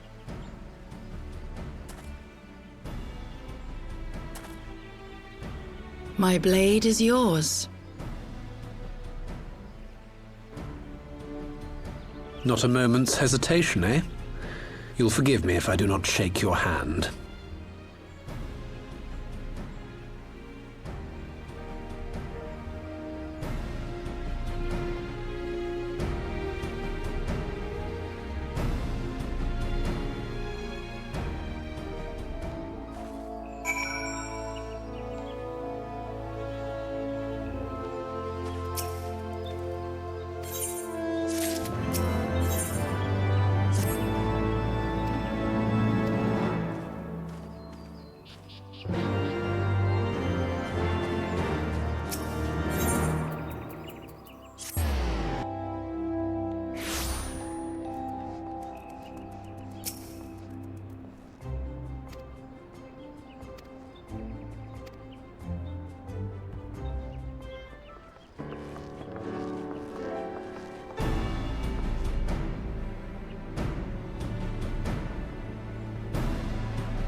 So these are the fabled headquarters of the Scions.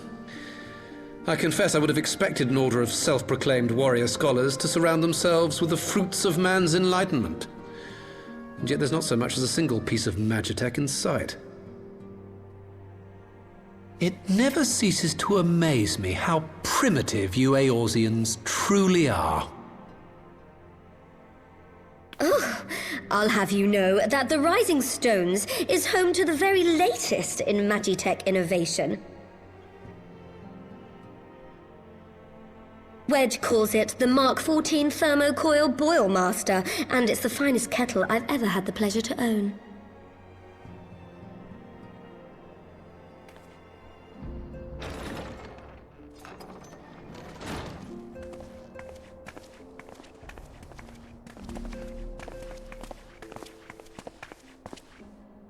We are returned. Well, Ida and I, at least. Ishtola and the others remain behind to continue their assessment of the binding magic.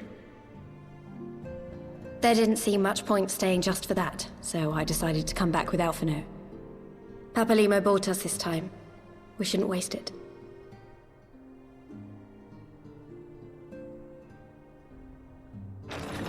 By your leave!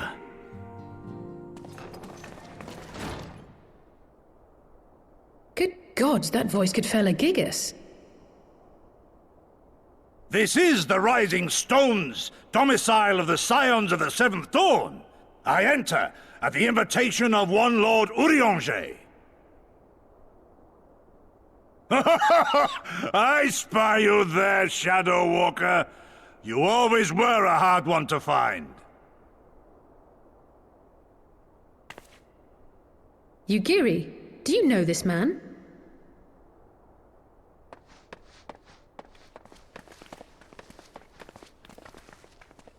Gosetsu, why are you come to Eorzea? In search of you, Yugiri. For days and nights did I row across the angry sea. I made port in good spirits, only for my own flesh to betray me over the trifling matter of an empty belly. Collapsed in the street like an unfed stray I was, until Lord Urianger came to my aid. Over a most welcome meal, we spoke of the plight of Doma, and I learned of our displaced countrymen's work to resettle this blighted land. 'Twas blind fortune that I was able to locate you so swiftly. But now we must make ready to depart. Our master languishes in dire peril, and Doma calls her daughter home.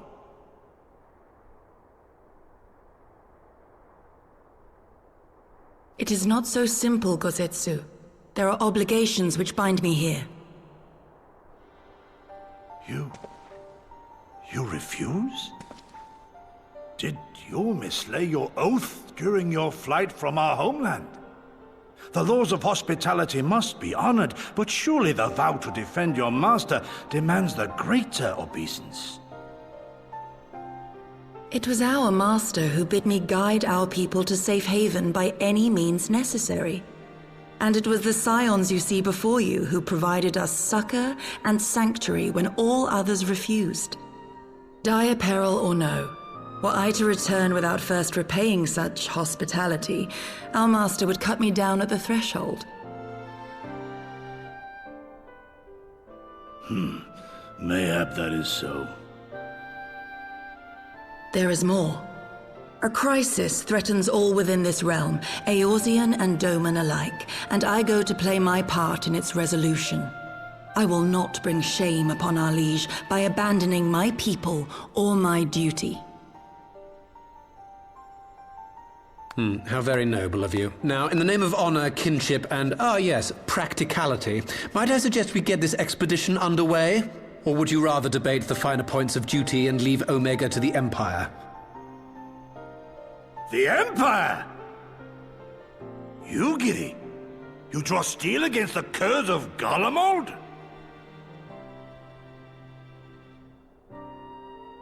Then why did you not say so? My blade is oath-bound to fall upon the ranks of the Imperials wheresoever they march. Lead on, Shadow Walker, and may the enemy tremble at our coming!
Now, where was that?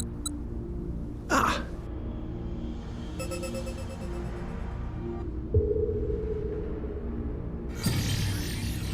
I've enabled the teleporter. One brief jump and we shall arrive in Omega's control room. How convenient. You've been here before.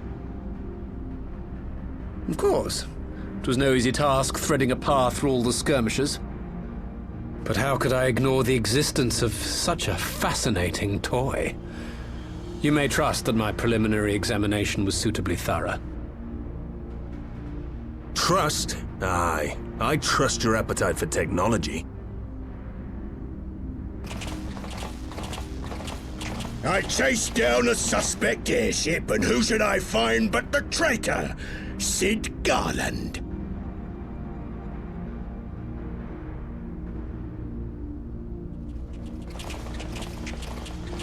Searching for something, engineer? Something big? It's close, isn't it? It's like all my name days have come at once. For all the scouts the Empire could have sent. Take care of that brute, will you?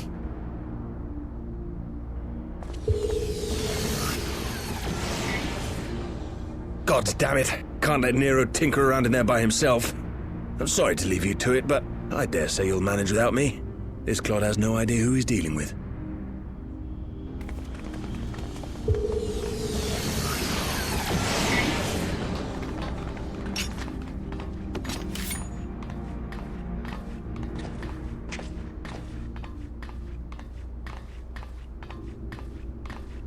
I am Gosetsu, Samurai of Doma. You will rue your choice of opponent this day.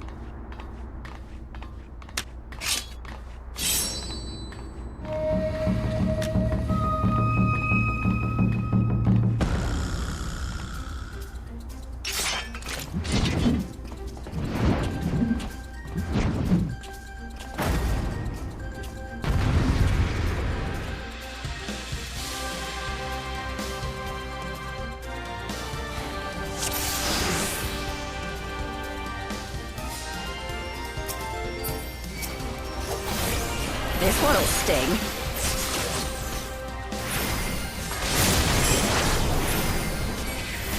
Your defense is lacking. 'Tis my right to strike! You watching, Papolino?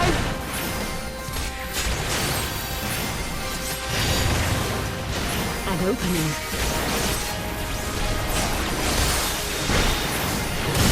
Look upon a samurai of Doma! It's all over now. Leave this to me.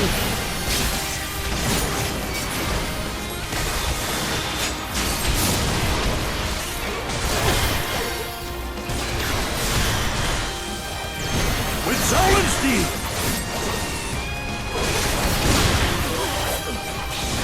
They're holding back.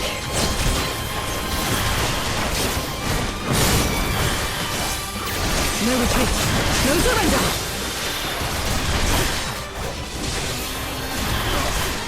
I have you!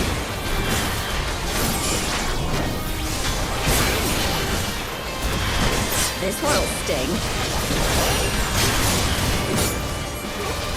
Your defense is lacking.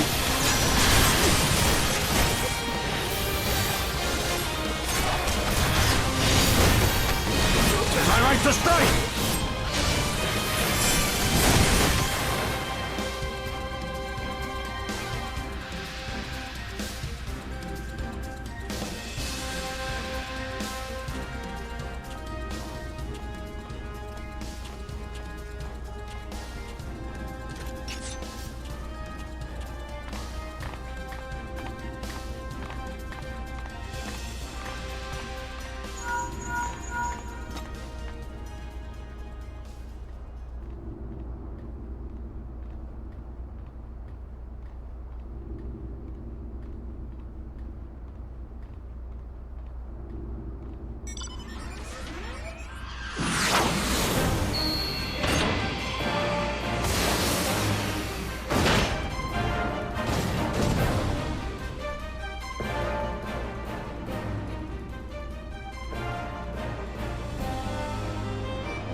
Your defense is lacking.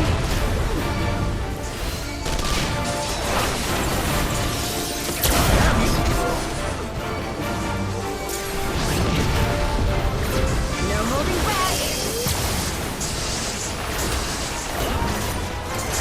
An opening.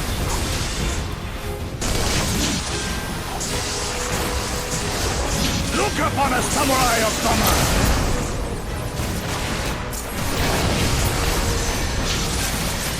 You watching heavily, Rose?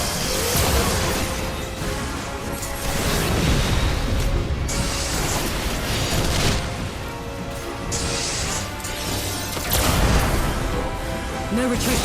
No surrender. With soul and steel!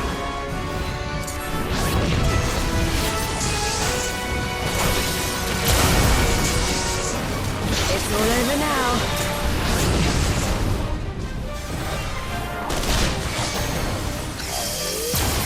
Leave this to me. It's my right to strike! This one'll sting. Your defense is lacking.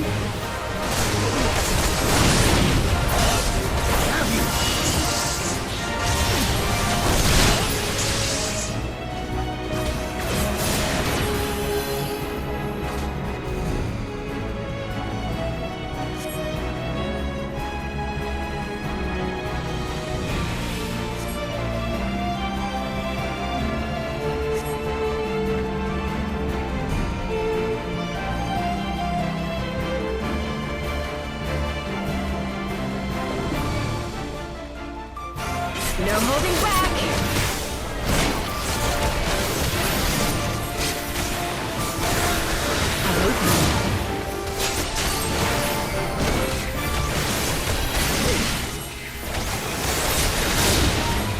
Look upon a samurai of summer!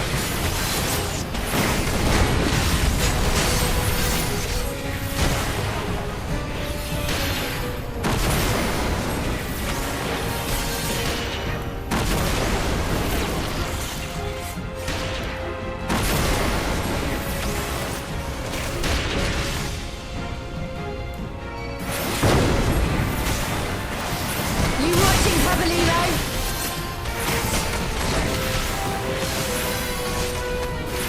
No retreat. No surrender. With soul and steel! It's all over now. Leave this to me.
Temporal stasis disengaged. All systems operational. Garland? All clear on this side. It's waking up.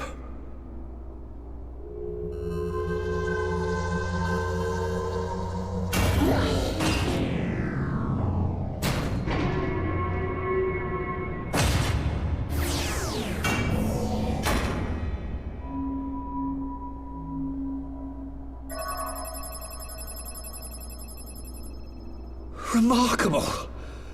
Omega's sensors immediately detected the presence of the cocoon, even at this distance. They must have been set to scan for sources of energy exceeding certain magnitudes.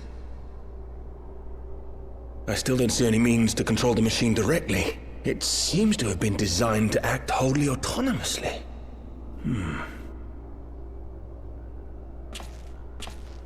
Once we release Omega, we can be fairly certain it will attempt to capture the Primal at Belsar's Wall. Assuming its mission is successful, our only option at that point will be to re-engage its stasis system and put it back to sleep.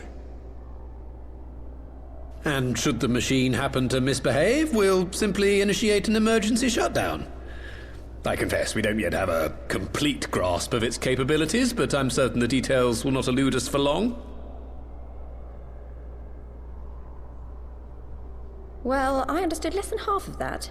So, my question to you is, are we doing the right thing?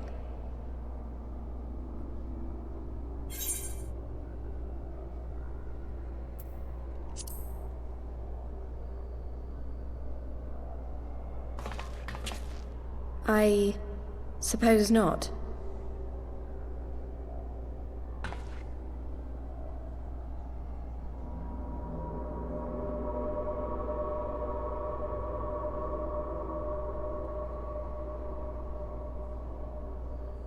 All right. Step aside, Sid. Is this the thing I need to press? Yes, that's the one.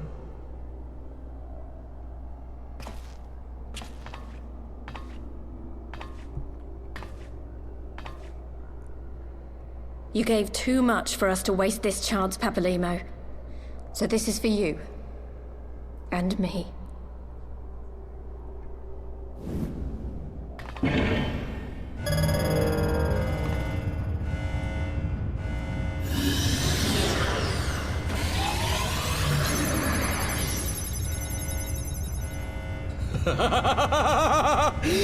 Yes! Fly free, my pretty! Show us what you can do!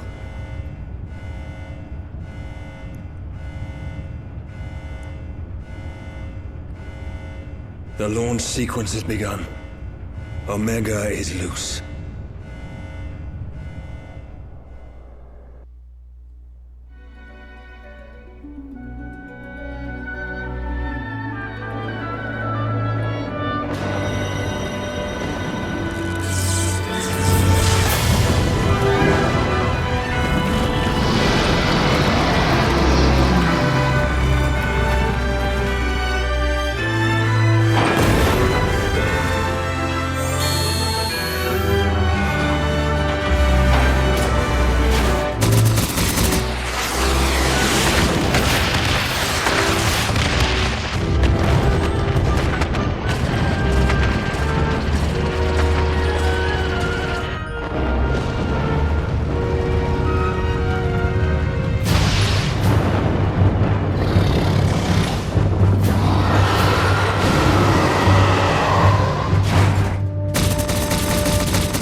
Huh?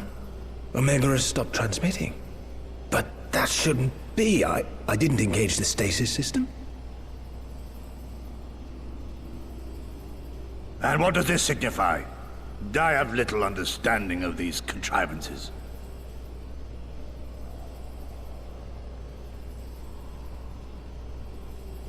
The launch went exactly to plan, but all signals emanating from Omega have ceased.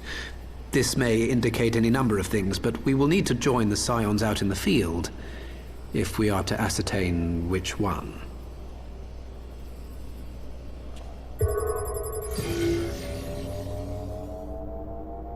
Right. I've ordered a malfunctioning beast to go to sleep. That should prevent any unfortunate mishaps. I suggest we make our way back to Gridania.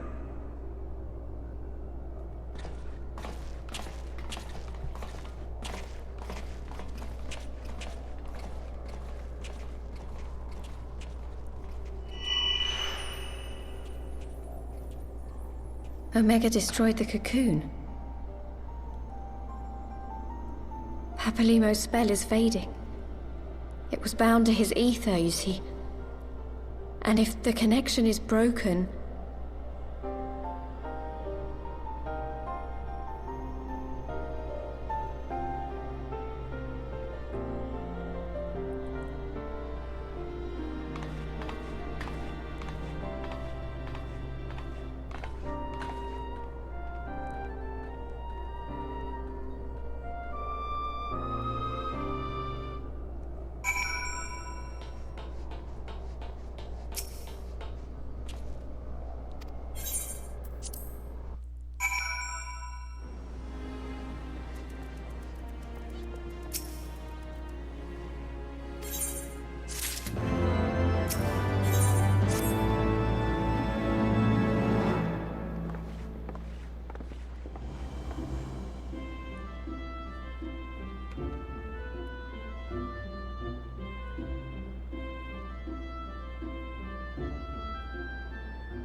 My friends, I cannot well express how glad I am to see you both unharmed. They say that Omega's clash with the Primal shook the very firmament. You need not have worried. The battle took place far above the ground. We were able to observe in relative safety, though I'm given to understand that there were casualties on the far side of the wall. It was like watching a nightmare unfold before our very eyes. Ilberd's primal manifested in the form of a colossal dragon, a being of pure violence. It burst forth from the cocoon with such terrible force. That such a horror should spring from the eyes of Nidhogg comes as no surprise. Nor do I wonder at its form. Ilberd all but announced it in the moments prior to his death. Plainly, it was his dying wish to visit a second calamity upon the Empire.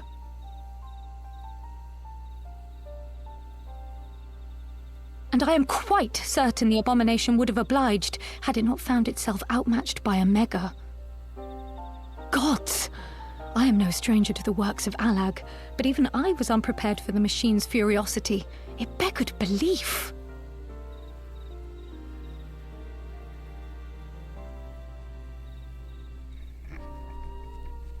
And how fares poor Ida in the midst of all this? Have you spoken with her? She is up on the platform, lost in thought. We deemed it best not to disturb her, but mayhap she would welcome some company after all. Shall we?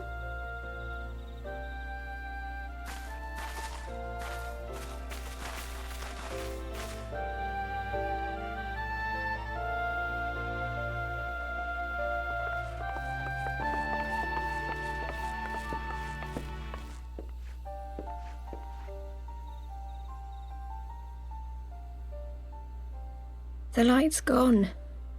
It was all we had left of him. Ida. I don't blame anyone. I knew what was going to happen. I knew the spell Papalimo meant to cast would drain away his life force. I knew that it would only buy us a little time.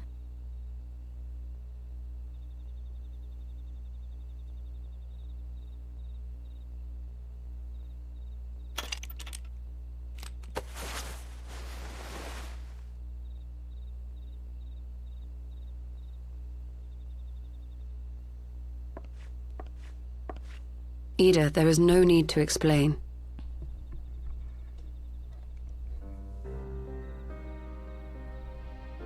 But there is.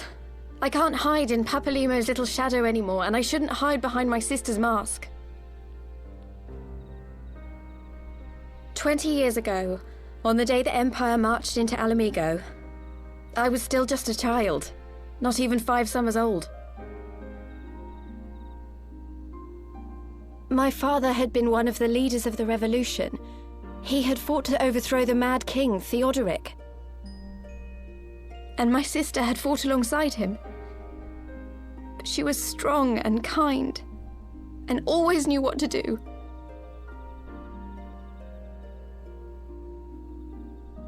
But when the Garleans came, everything changed.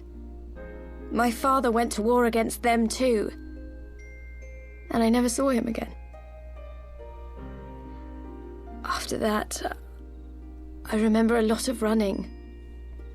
My sister dragged me for malms and malms until we came to the city of Charlian. That was where she met Master Louis. He introduced her to the Circle of Knowing, and she eventually became an Archon. She was your inspiration.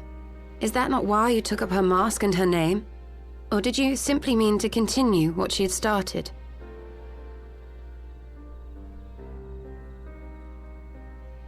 You've known all along, haven't you? That I wasn't Ida. Of course. We all recognized you at once. 'Twas Papalimo who persuaded us to maintain the charade. It was silly to think I could fool you. I knew that even then, but I sort of decided not to know.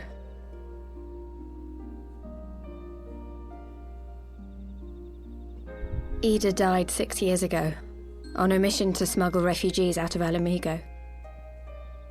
They say she was overwhelmed by Imperial soldiers when she stayed behind to save a little girl. She was so strong. There must have been a lot of them.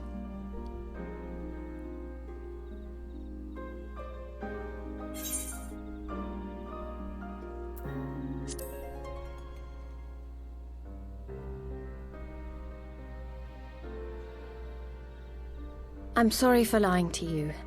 My real name is Lise. When Papalimo brought me Ida's mask, it was meant as a keepsake, but I decided I wanted to be his new partner, to keep alive all the good that she had done.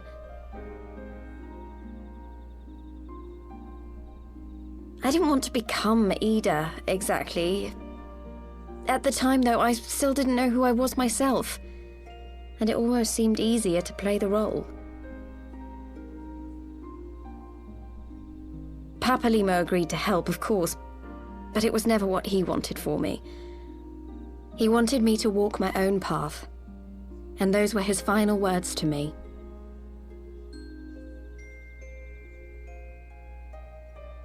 The Archon's mark he gave me is faded, and my last excuse along with it.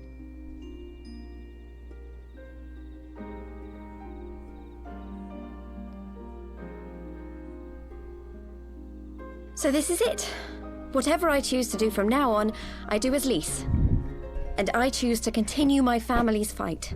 I want Alamigo to be the country that Ida and my father always wanted it to be.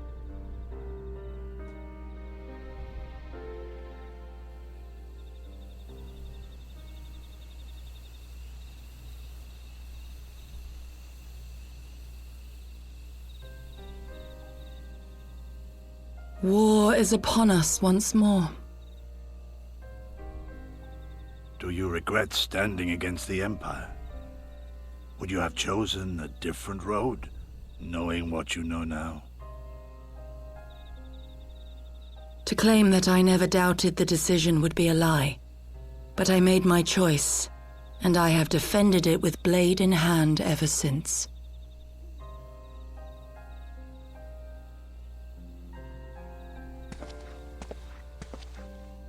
The battle continues, and our steel is needed.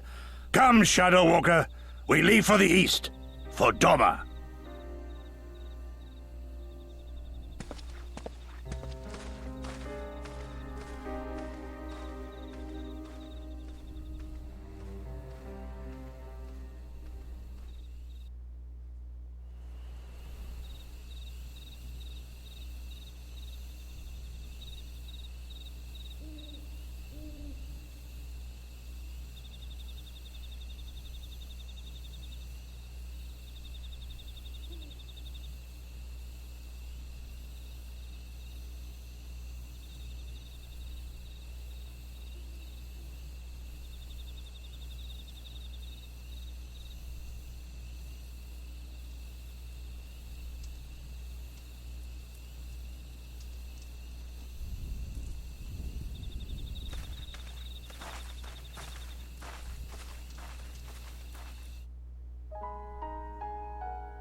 question is, how will the Empire respond to the disappearance of Omega and the Primal? Oh, I didn't see you there. Forgive me. Word from Baelsar's wall is proving long in the coming, and my mind cannot help but stray to grim places.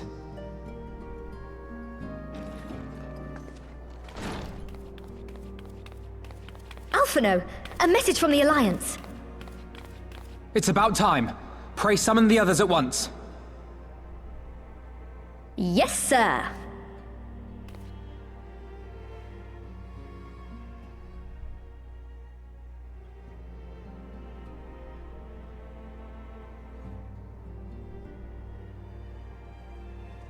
General Uldin reports that his forces have secured the breach in Baelsar's wall.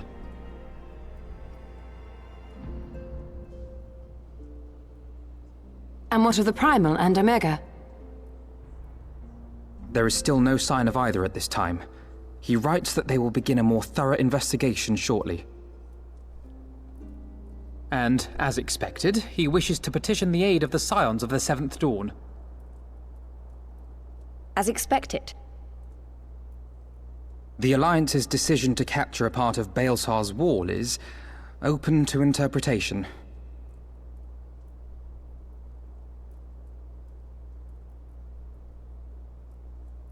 The wall serves to demarcate Imperial territory, Alamigo included, from the rest of Eorzea. To an observer, the Alliance's actions could be seen as a prelude to invasion. Indeed.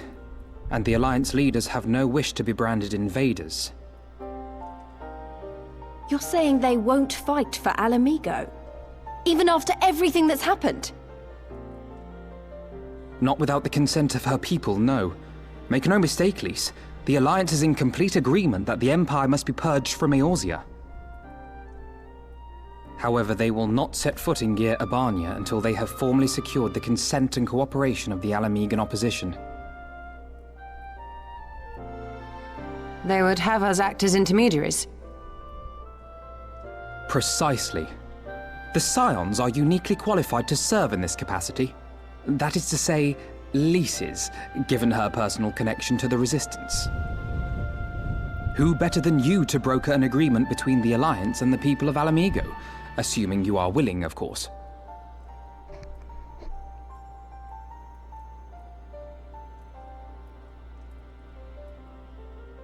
Of course I am! You know I'd like nothing more!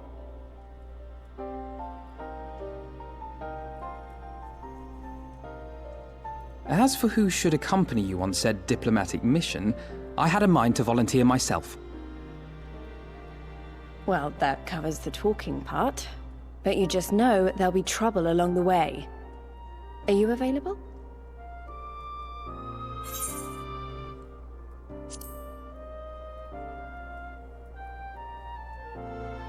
Thanks. It means a lot knowing you'll be there. I too shall accompany you. Such endeavors are seldom hampered by a surfeit of healers. Good point. Allow me to offer my services as well. I have spent quite enough time here of late, so I'll be coming. But we will need someone to keep an eye on things. I trust you have no objections? None, my lady. Gladly shall I continue to serve as caretaker of the Waking Sands, and there keep watch for signs of primal and Ascian activity both. As capable as my learned friend undoubtedly is, there are some troubles that may prove too much for a single scion, on account of which I mean to stay. It is settled then. Let us each see to our preparations.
Alright, it's time for me to go to bed. Good night.